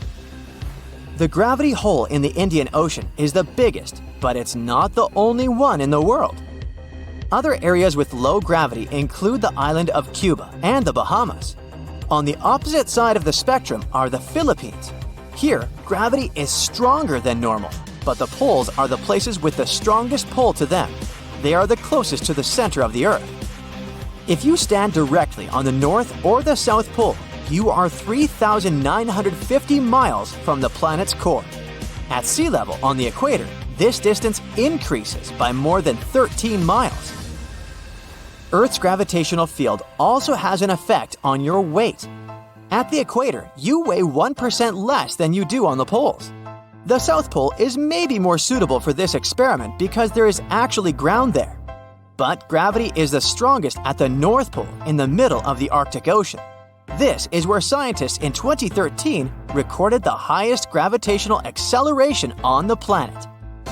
This is the rate a falling object speeds up in free fall. The acceleration depends on the strength of gravity. When a team of researchers from a university in Perth set out to map these gravity changes, they discovered something interesting.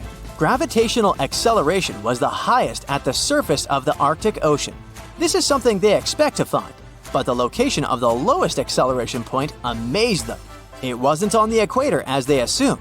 The spot lay more than 600 miles south of it at Mount Huascarán in Peru. Scientists believe that the mountain's height had an effect on the phenomenon. This peak in the Andes is the highest point in the South American country. Hypothetically speaking, if a human falls from a height of 330 feet here, they will reach the ground 16 milliseconds later than if they performed the same stunt in the Arctic.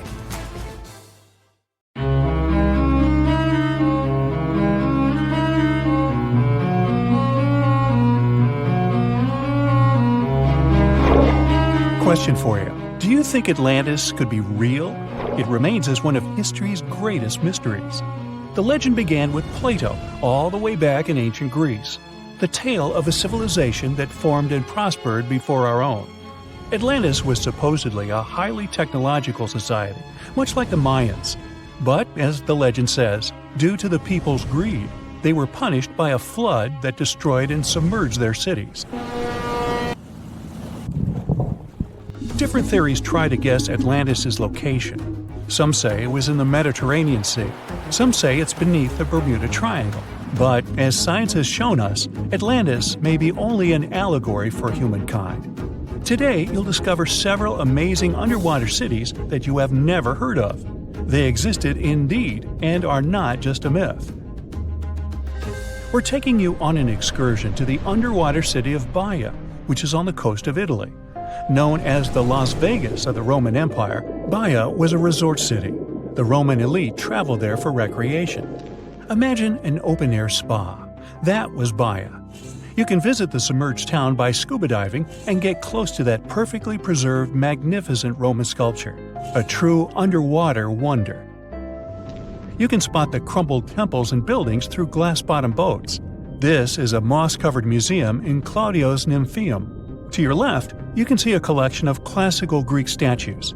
Swimming down the Via Herculeana, you'll arrive at Villa Aprotio. Villas are Italian-style houses, and here you can admire their original marble floors. Notice the black and white patterns and the astounding shapes they make. Next, you'll arrive at Portus Julius. Can you see the collapsing wall structures at the bottom of the seafloor? You'll see well-preserved columns and limestone floors. Behold the ruins of the thermal baths of Lacus. The remaining multicolored mosaics are something great to see. You'll see their orange, blue, and green tiles if you get close enough. At Pisoni's Villa Pila, you'll see 25 preserved Roman pillars. Notice the arches, the frescoes nearby, and the magnitude of this well-kept treasure. The city was located over natural volcanic vents, so there were hot springs to be used at will. People went there looking to have an excellent time. And when I say people, I mean some of the great Roman emperors we learn about in school: Nero, Cicero, Caesar. But around the 8th century, the city was sacked and the luxurious town was abandoned. Slowly, the water level rose and the city started to drown. You are on a summer vacation off the coast of Greece, 4 hours outside of Athens, in the Peloponnese Peninsula on Pavlo Petri. You dust off your snorkel and head for a free dive on a bright sunny day. Sometime into the dive, you start noticing patterns on the seabed. 13 feet below the surface, the outline of familiar objects starts to appear, one by one. As you continue swimming, what looks like the outline of an entire city emerges before your eyes. You wonder, how could water have taken the whole city? Rocks are perfectly aligned into what appears to be the foundation of a building. Nicholas Fleming, a British oceanographer on vacation in Greece, was the person that discovered Pavlo Petri. He was documenting the seafloor artifacts. The team found the site filled with pots, storage vessels, and tools. A quern stone, for instance, is a tool used for grinding grains and turning them into flour. Multiple amphoras, which were found then, indicate that this settlement dated back to the Bronze Age, 5,500 years ago, when people started living in towns. The settlement is believed to have lasted for over 2,400 years. Pablo Petri is considered today the oldest submerged town yet found, and it's impressive that it wasn't a simple village. It was a vibrant port city with stone-built buildings, a marketplace, streets, and even squares. Let's continue our exploration and find secrets in other underwater cities. You are diving off the coast of the Ryukyu Islands. Pacific waters are far from smooth. There's a strong current pulling you into the deep sea. Suddenly, you see a huge structure thanks to the sunlight shining down on the seabed. At first, it looks like Machu Picchu's ruins across the globe in Peru. As you approach it, you slowly figure out its form. A pyramid-shaped structure, arches, staircases. It's something that could have easily been a palace or castle. Could this also be a sign of human activity? What you just saw is known today as the Yonaguni Monument. It also goes by the name of Japan's Atlantis. The entire monument is about the size of 5 football fields and the height of a 5-story building. Its most surprising feature is its expansive terraces that host large crowd gatherings. Explorers and scientists believe that Yonaguni dates back to 10,000 years ago. But whether it is a man-made structure or a natural formation is still under debate. For Japan's top marine geologist, Professor Masaki Kimura, Yonaguni is the heritage of a lost civilization. Kimura has dived into exploring the ruins over 100 times over the past 10 years. According to him, there are clear signs of human activity down there. The Triangle Pool, located on the monument's surface, is a triangle-shaped concave that is a historical symbol of water fountains in the region. There is also a giant turtle carved on the eastern side of the structure. And according to Kimura, turtles have an important cultural meaning. Several pieces of stone tools have been recovered from the site. Their estimated age dates back to 10,000 years ago. However, not all scientists are convinced of the same. For many, Yonaguni is the result of thousands of years of erosion. The fact that the monument is composed of one massive rock leads them to believe that it is not human-made. The defined edges and flat surfaces resemble a natural formation occurrence in Northern Ireland, known as Giant's Causeway. A series of interlocking basalt columns look like the ruins of a palace, but they were the result of volcanic activity in the region. Well, stay tuned for more underwater discoveries. The next stop on our voyage is one of today's most famous underwater cities that has turned into an underwater archaeological park. The city of Port Royal in Jamaica exists today only below the surface. But in 1692, it was one of the wealthiest cities in the Western Hemisphere. Port Royal was the center of the British Empire at the time, and an important trade city that attracted people from all over. It was also home to real-life pirates of the Caribbean. On the morning of June 7, 1692, the people of Port Royal met a different fate than they probably expected.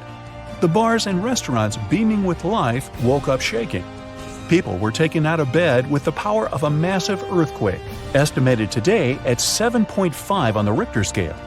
One survivor says he saw the earth opening up and swallowing the town whole. What he said could be true, as the city was mainly built over sand. The ground sucked buildings, roads, and everyone above. Geysers erupted, and finally, waves as big as 10-story-high buildings hit the city. About 33 acres of the city disappeared underwater, and amazingly, most of its 17th century remains lie in good condition under 40 feet of water. In the ruins, archaeologists have found taverns, storage rooms, kitchens, and recreational buildings used for diverse purposes. You can see a grand lion statue, a submerged bridge, and many picturesque arches. Now, do you fancy a trip to India? Just outside its coast lies another sunken marvel. A site known as the Lost City of Cambay is located on the Gulf of a similar name. It remained hidden until 2001, when the National Institute of Ocean Technology did a routine water assessment. With sonar technology, which sends a wave of sound to the bottom of the sea, they found something far beneath the surface. Images showed well-defined geometric shapes spread along a 5-mile stretch.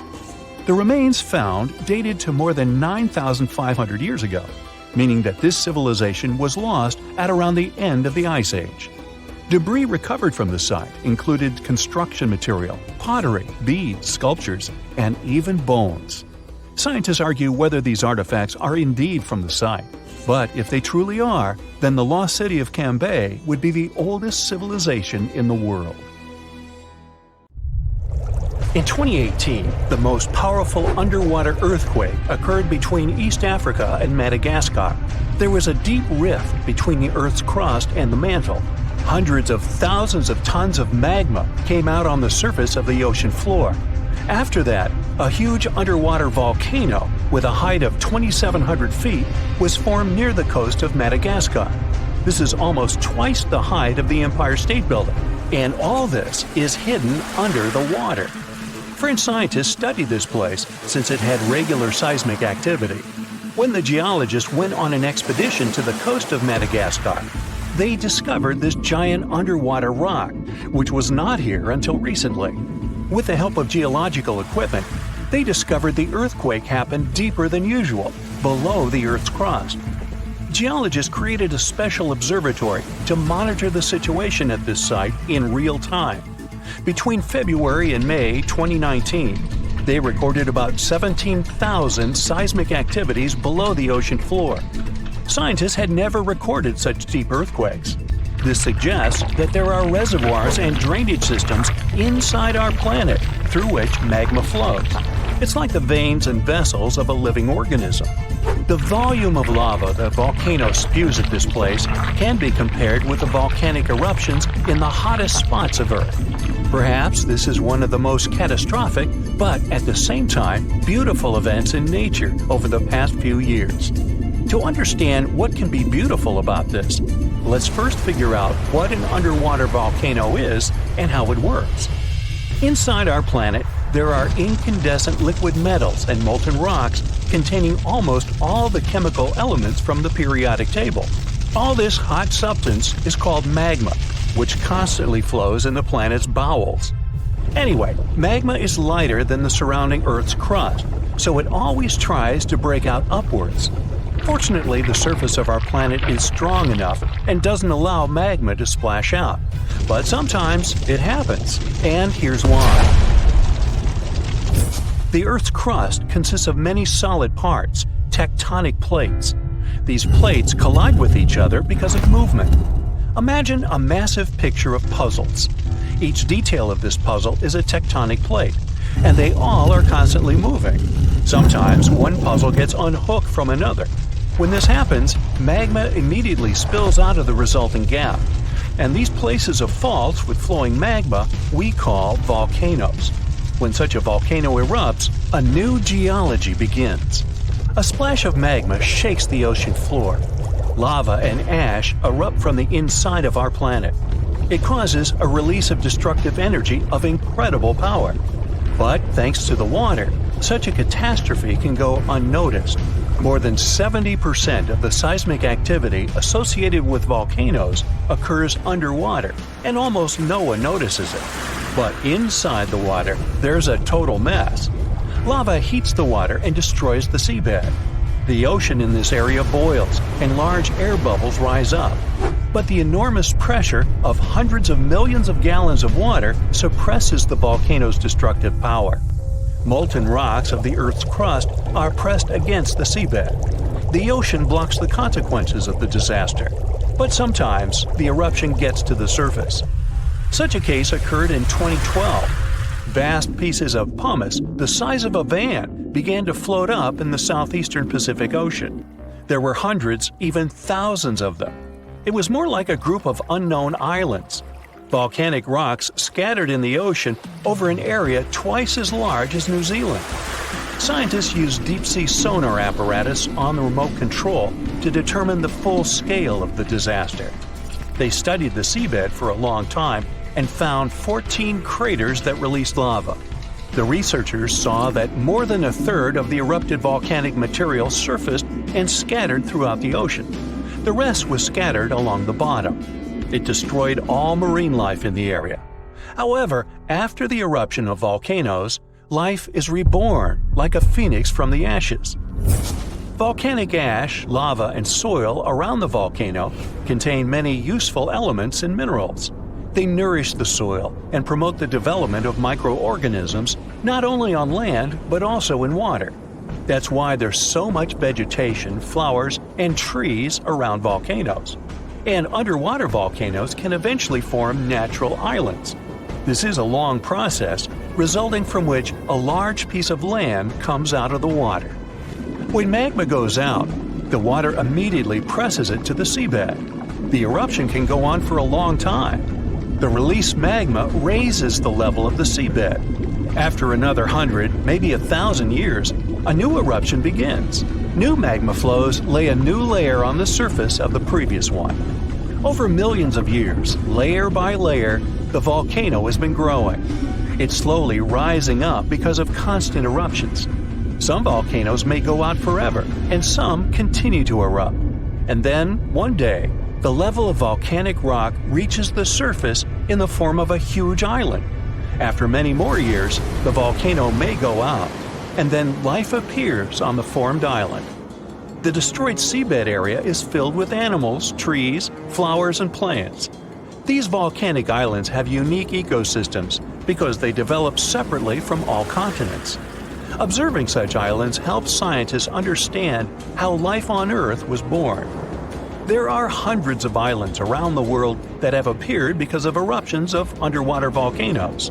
You can find them in Hawaii, Indonesia, and Iceland. Many of them are inhabited by people. They build villages and small towns there. The ground on such islands is fertile. Fruits and vegetables grow there. The water is filled with fish. Such places may seem like paradise, but at the same time, it's dangerous to live there because the volcano may wake up. One of the most famous eruptions occurred on the island of Ogashima, south of Tokyo. People built a beautiful city right in the crater of an active volcano, and in May 1785, the eruption began. No one expected this to happen. At some point, thousands of birds rose and flew away from the island, and then the ground began to shake. A heavy, low sound came from beneath the underground depths. Thick smoke escaped from the top of the green volcano. The mountain threw dirt, large rocks, and red-hot pieces of magma into the sky. The disaster lasted several weeks. People managed to evacuate, and then there was a long recovery. Locals rebuilt the houses and brought the city back. Almost 250 years have passed since that moment, and during this time, the volcano has never woken up. Despite the risk of a new eruption, people continue to live there. The population is growing since this place resembles paradise, and no one wants to leave it. There are thermal springs, dense jungles with rich soil, and many fish. Meteorological and seismological services constantly monitor the volcano's activity. Movements and fractures of tectonic plates create another natural disaster, destructive tsunamis. Unlike volcanoes, huge waves are formed when seismic activity causes the crust to move vertically, up or down.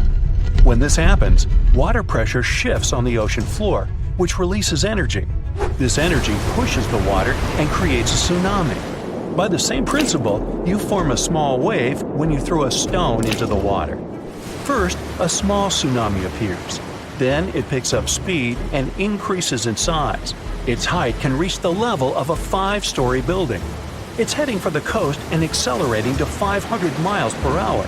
This is almost twice as fast as a Formula One race car.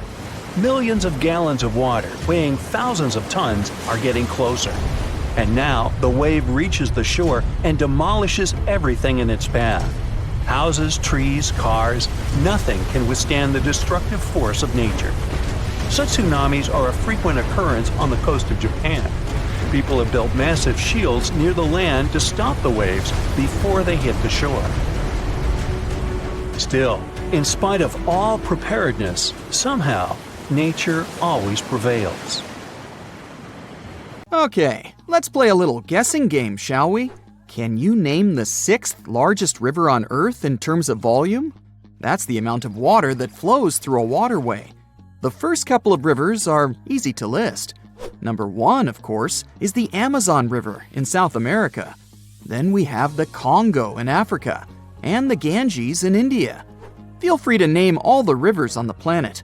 You won't get any closer to the answer. Why? Because this river is not on the surface, but underneath the waves of the Black Sea. In 2010, a team of scientists discovered this river while studying the Bosphorus Strait in Turkey. Sonar scanning revealed a channel at the bottom of the Black Sea. The channel had water flowing through it. It turned out that at places, it's 115 feet deep. That's 3 times as tall as your average telephone pole. This flow of water acts like a real river. It has rapids and waterfalls, and its volume is 350 times greater than that of the River Thames in London. Talk about a strong undercurrent. If it was a surface river, it would really be in the top 10. Bad news for the Madeira River in Bolivia and Brazil, the present number 6. But how did this underwater river form? The answer lies in the amazing features of the Black Sea. It gets its water from 2 main sources. The first are the rivers that flow into it, like the Danube, Dnieper, and Don. Lot of D's there. But more importantly, they are all freshwater waterways. On the other side, quite literally, there is the Mediterranean, and it's salty, like a lot. When this salt water gets inside the Black Sea, it goes straight to the bottom. You see, fresh water is lighter than salt water. This creates stratification. It's a fancy term that simply means that the 2 types of water don't mix together. Salt water has a higher density, so it drops right down to the bottom. If you want to see how that works, you can do an experiment at home. Pour mineral water into 1 cup and salt water into another. Table salt will do. Then put a grape in each cup. You'll see how it immediately sinks to the bottom of the cup filled with fresh water. The grape will stay afloat in the cup filled with salt water. The same thing is happening inside the Black Sea. But there is another side to this phenomenon. The upper layer of water is rich in oxygen. This means it can support life. The bottom layer, however, is anoxic. Yep, you guessed it. This means there is no oxygen at the bottom. But this isn't a bad thing. Because of this trait of the Black Sea, shipwrecks are able to survive for centuries. Oxygen decomposes wood. And from what material did the ancient people make their ships? That's correct, timber. Recently, in 2018, scientists discovered the oldest Greek shipwreck on Earth. The merchant ship lies more than a mile deep at the bottom of the sea. Experts estimate that the vessel is 2,400 years old. The wreck was valuable for historians to study all the elements of ancient ship construction. From the mast to the rowing benches, it's all intact. The wreck lies some 50 miles off the coast of Bulgaria, but no one has seen it in person. Explorers sent a deep-sea ROV, or remotely operated vehicle, to film the wreckage. It was impossible for a diver to go down. But the Black Sea doesn't look that huge on a map. Could it be that deep? Oh yes, it's way deeper than people think. You could stack 6 Empire State Buildings at the deepest point of the Black Sea, around 7,257 feet. This inland sea isn't the only place on Earth where researchers have discovered shipwrecks and underwater rivers. One of the largest channels running along the ocean floor lies off the coast of South America. It runs from the mouth of the mighty Amazon and into the Atlantic Ocean. Studying underwater rivers isn't an easy task. The depth and the strong currents make it impossible to send in divers. Even the equipment for underwater research has to be sturdy. Otherwise, the current will just wash it away. That's why the underwater river in the Black Sea was ideal for scientists to explore. Earth's oceans and seas are powerful. But, lucky for us, there are places where divers can admire underwater rivers. Ever heard of a cenote? Sounds Spanish. Well, that's because it is.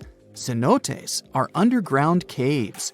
They form after the limestone above collapses, revealing the groundwater under them. The term cenote is associated with the Yucatan Peninsula in Mexico. Ancient Maya used them as water sources. In the Mayan language, the word cenote meant sacred well. Researchers estimate there are some 10,000 cenotes spread across the Yucatan Peninsula.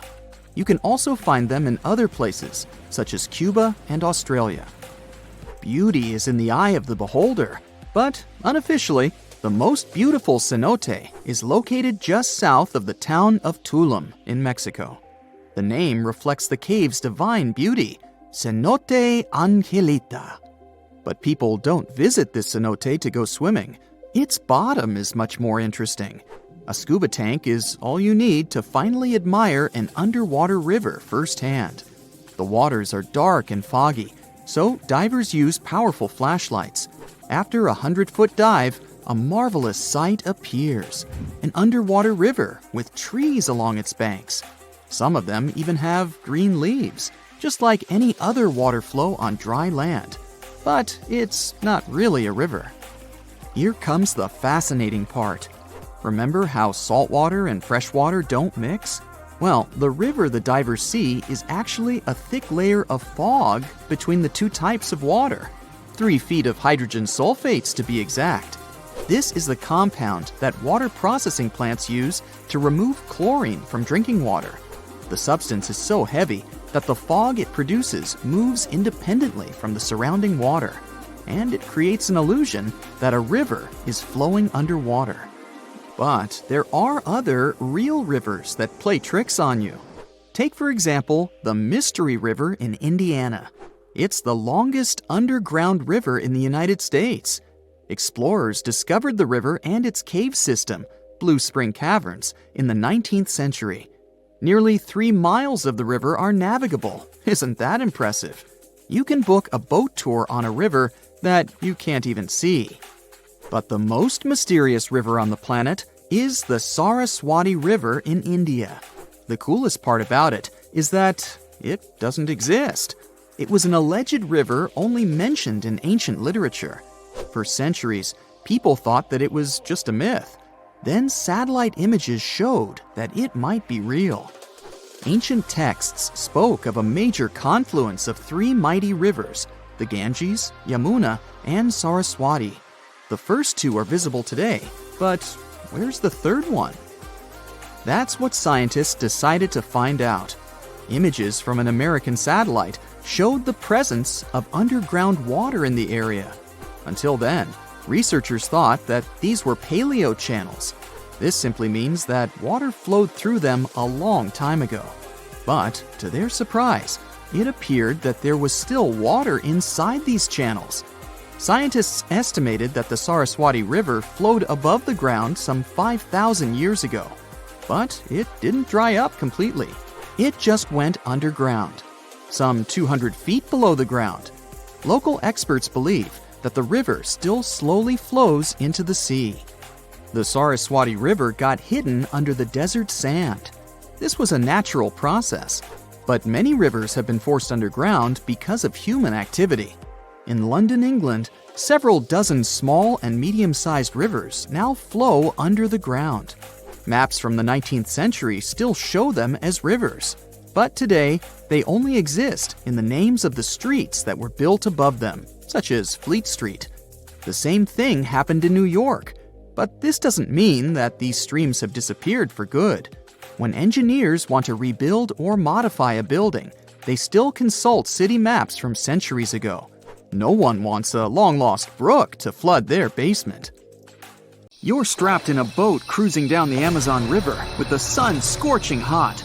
As you check out your map, your boat starts rocking back and forth. The water is starting to get more intense, so you hang on for dear life. You tuck your map in your pocket and try to take control of your boat. You strike some jagged rocks and duck low to avoid tree branches. Your boat strikes a large rock out of nowhere and capsizes. You're swimming in the murky green water. While you're trying your best to get ashore, your boat gets washed away. Underneath the water lies a whole new world of bizarre and dangerous animals. Candiru fish are snake-like creatures that can grow up to 16 inches long. Arapimus can weigh more than an adult male and are taller than most basketball players.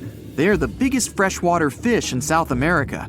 They have a hybrid gill system that forces them to pop up to the surface every 5 to 15 minutes to breathe in oxygen for their large swim bladder. You swim out of the raging water and dry yourself off. Oh no, your map is completely soaked. There's no way you can get to your destination without it. You venture into the thick rainforest, shoving the branches and leaves away. As you get deeper, you notice something on a tree. It's barely moving, but it's got sharp claws and a raggedy coat. It stretches its arm to another branch and tries to pull itself up, ever so slowly. Sloths sleep more than half their days and only head down from trees once a week. They're so motionless, they sometimes grow algae and moss on their fur. The rainforest gets denser with each step until there's barely any sunlight illuminating the path in front of you. You notice a figure following you. With every branch you step on, you can hear a faint sound right next to you creeping around. You start walking a bit faster, and the sound catches up with you. You make it out of the dense part and tread along a narrow path until you reach a cliff. You can't walk normally here, so you pin against the wall and walk sideways to cross the hills.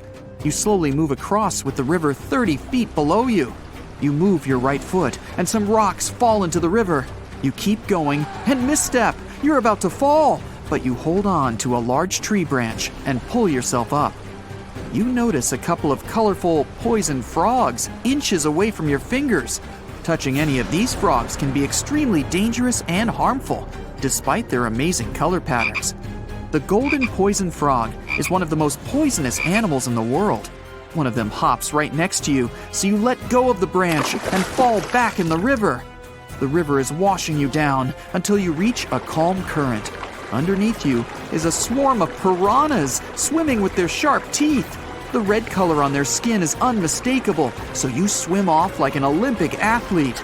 Piranhas will eat anything that gets in their way, no matter the size. You grip onto a log and climb up a small rock to catch your breath. There's a huge electric eel underneath the rock. Despite their name, they're more related to catfish than eels. They use their powerful 600 volts of electricity to defend themselves and catch food. You're stuck, unless you're like the common basilisk that can run on the water like a jet ski. These incredible lizards have special webbing on their toes and can run the distance of a basketball court. You hop on a bunch of rocks until you reach the land. You continue walking along the riverbank until you come across a moving rock. You rub your eyes and see it moving again. It's a dinosaur-looking turtle that resembles a crocodile with armor. The mata mata is a freshwater turtle that disguises itself with its surroundings to catch prey. Their heads stretch longer than their bodies. You shimmy your way past it and continue. You head back into the rainforest and find a spot to rest. Wait, there are giant ants everywhere. They're the biggest ants in the world and can produce one of the most painful stings out there, even comparable to a wasp's sting. You immediately get up and find another place to rest. As you continue walking along, you notice the same feeling of something following you. You can hear some leaves rustling, but it's getting dark and there's no way of telling. You find a nice little spot to build a campfire and catch some Z's. But in the Amazon, everything is a threat. Except for those cute capybaras wandering around.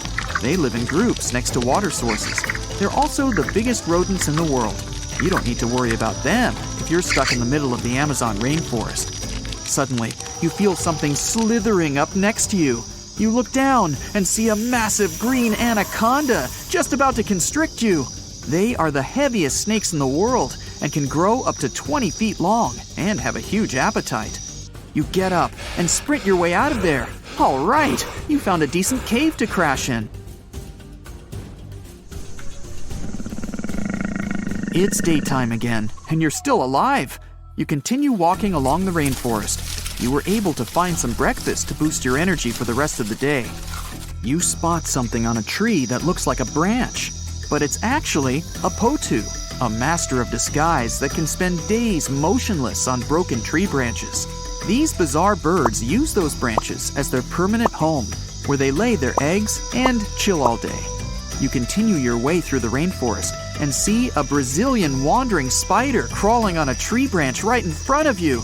8 of these species can be found in the Amazon area. They are some of the most aggressive and venomous spiders out there. So, you make a big detour and walk away from it. You feel someone walking next to you again, but you still can't figure out what it is. You see a steep cliff with a waterfall hitting a large lake ahead of you. Looks peaceful, until you see a team of black caimans gathering around the shore. They're the biggest predators in the whole Amazon ecosystem and feed on anything that moves. It's a good thing you're on high ground, otherwise, whoa! You slip and fall down the river, right on the deep end. So far, no caimans spotted you. You swim underwater and try to get to the opposite end of where the reptiles are. As you climb out and dry yourself off, you notice some large black spots on you. You try pulling them off, but they've latched on pretty hard. The Amazon giant leech finds its target by tracking movement and shadow. Once they attach themselves to the skin, it's extremely difficult to extract them. The best way to do so is to slide your finger next to its mouth and pull it off slowly. Ugh. You manage to get them off your body and see that the caimans are swimming towards you. You're pinned to the wall with the lake of hungry reptiles approaching. Suddenly, a pink dolphin jumps out of the water and splashes all over them. They can grow larger than humans and are the celebrities of the Amazon. Scientists think they get their color from the blood capillaries on their skin. The Amazon even has bull sharks swimming around. These carnivorous giant fish are threatening to humans and can swim in both saltwater and freshwater. These sharks prey on anything within their reach, including other sharks. The dolphin distracted the caimans, so you climb up the cliff and try to find the best way to escape. Opened jaws waiting for you to fall into the pit are right below you. You're lucky enough to escape to the top, but as your arms pull you up, the first thing that you see is a jaguar looking straight at you. It's the creature that's been following you this whole time. You get up while it starts circling you, timing its strike. You know that you can't take on a jaguar, nor can you outrun it, so you grab a large tree branch from the ground to defend yourself. It jumps at you, but you duck down in time. The jaguar lands in the water far away from the caiman crocs. It's a good thing these large kitties are excellent swimmers. You pick yourself up and continue. And to your surprise, you find your boat again. You fix it up and sail your way out of the Amazon. Whew! In the past 30 years, scientists have made an incredible discovery of a new creature living deep beneath the surface of the ocean. And the name of the creature is the harp sponge. Now, if you're wondering why it took so long to come across this animal, then I might have the answer. These creatures typically hang out at a depth of roughly 11,100 feet beneath the ocean's waves. This sponge species was first discovered off the coast of California thanks to a robot that was sturdy enough to explore those crazy depths the ocean has to offer. This is no doubt an area of the planet where even the most benign-looking creatures can be potentially dangerous. But even scientists were surprised to find that this creature was more than just a sponge. Now, this might seem obvious, but the harp sponge got its name because its basic structure, referred to as a vein, is the same shape as a harp. Each vein is made up of a horizontal branch supporting several parallel vertical branches. But don't let the harp sponge's fanciful and amusing appearance or its non-intimidating name fool you. Yeah, the harp sponge is very much a deep-sea hunter. It has a unique ability to capture and envelop small animals using its rhizoids, short, thin fibers. With their help, the harp sponge clings on to the soft, muddy bottom and catches tiny creatures that get swept into its branches by deep-sea currents. Uh-oh. Other sponge creatures often feed by pulling bacteria and bits of organic matter from the seawater and filtering them through their bodies. But not our harp sponge. Instead, it snatches its future meal with minuscule barbed hooks that cover each of the harp sponge's branches. Now, harp sponges prefer tiny crustaceans like crabs, crayfish, shrimps, and prawns. Once the harp sponge has one of them in its clutches, it envelops the animal in a thin membrane before slowly beginning to digest it. So, pal, what's eating you? Oh, Harpo? Too bad. Researchers believe that harp sponges use this method of feeding because there aren't enough nutrients that deep down. This makes traditional filter feeding less effective. Research has shown that the creature is still in the process of evolving. Early harp sponges, researchers found, only had 2 veins. But later, scientists discovered other harp sponges that had 6 veins. The harp sponge might have evolved this elaborate candle holder-like structure to increase its surface area. In general, harp sponges typically grow up to a length of 1 foot, but researchers have seen a creature that was 2 feet in length. The harp sponge is not only very unusual, but also beautiful to look at. See those tiny white balls on top of the branches? Now, why don't we look at some other creatures that live below the photic zone of Earth's oceans? The photic zone means the area beneath the ocean's surface that still receives some sunlight. Thanks to this, there are loads of different creatures and organisms living there. Any animal living beyond this layer qualifies as a deep-sea creature. The Tomopterus worm is a segmented worm you can find in the twilight zone of the ocean. This is the area that lies between 650 and 3,300 feet beneath the surface. These creatures are often no more than 1 inch long, but the largest of them can grow up to 1 foot. While swimming around and feeding, these worms do what researchers describe as an amazing smooth dance. That's because the creatures can swim extremely quickly and maneuver at tight angles with ease. Now, I know most people hear the word worm and think of the common earthworm, so it's quite interesting to know there's a deep-sea worm out there that never leaves the water during its entire life. Similarly, most of us try to avoid jellyfish that either rest on the sand or sit on top of the ocean waves. This isn't the case with a chrysota jelly. That's a deep-sea creature too. This beautiful jellyfish is mostly ruby red, bright orange, or electric purple. That's what helped researchers realize they had found a new species of jellyfish. The creature grows to a maximum size of 1 inch across. It has tentacles that stretch out in every direction. Now, if you come close to this jellyfish, it'll pull all these tentacles in toward its body before rapidly swimming away to avoid danger. Yes, you are dangerous.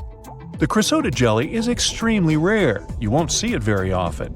You might need to borrow that deep-sea diving robot I mentioned earlier. While worms and jellyfish might seem quite harmless, this isn't the case with the Pacific viperfish. Ooh. This creature is equipped with a noticeably big mouth, like me, and the needle-like teeth inside are key to its hunting strategy. Pacific viperfish live at around 5,000 feet below the ocean surface, but they're among those numerous marine animals that migrate each night from the ocean depths toward shallower waters to dine. What's on the menu for dinner tonight? Lots of small fish and shrimp. The creature can grow up to 12 inches in length. Its 2 front fangs, which stick up from the fish's bottom jaw past its own eyes, are especially dramatic. When the fish unhinges its jaw, its mouth can open wide enough to engulf smaller animals, and the teeth form a cage to prevent an escape.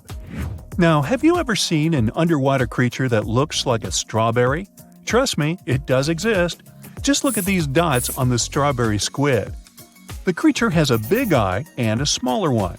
You might think this unconventional pairing would be awkward and uncomfortable, but it's actually the opposite. The big left eye looks upward. It spots shadows cast by other animals in the dimly lit waters above. The eye's tubular shape helps it collect as much light as possible. On the other side of the squid's head, you can see its right eye. It's small and looks downward. This eye searches for flashes of bioluminescence produced by animals lurking in the darker waters below. Now, bioluminescence means the production and emission of light by living organisms. By the way, the squid has a nickname. And no, it's not Squiggy, although that's a great one. It's known as the cockeyed squid. This is simply due to the remarkable difference in size between its 2 eyes. I think I like Squiggy better. And so it goes.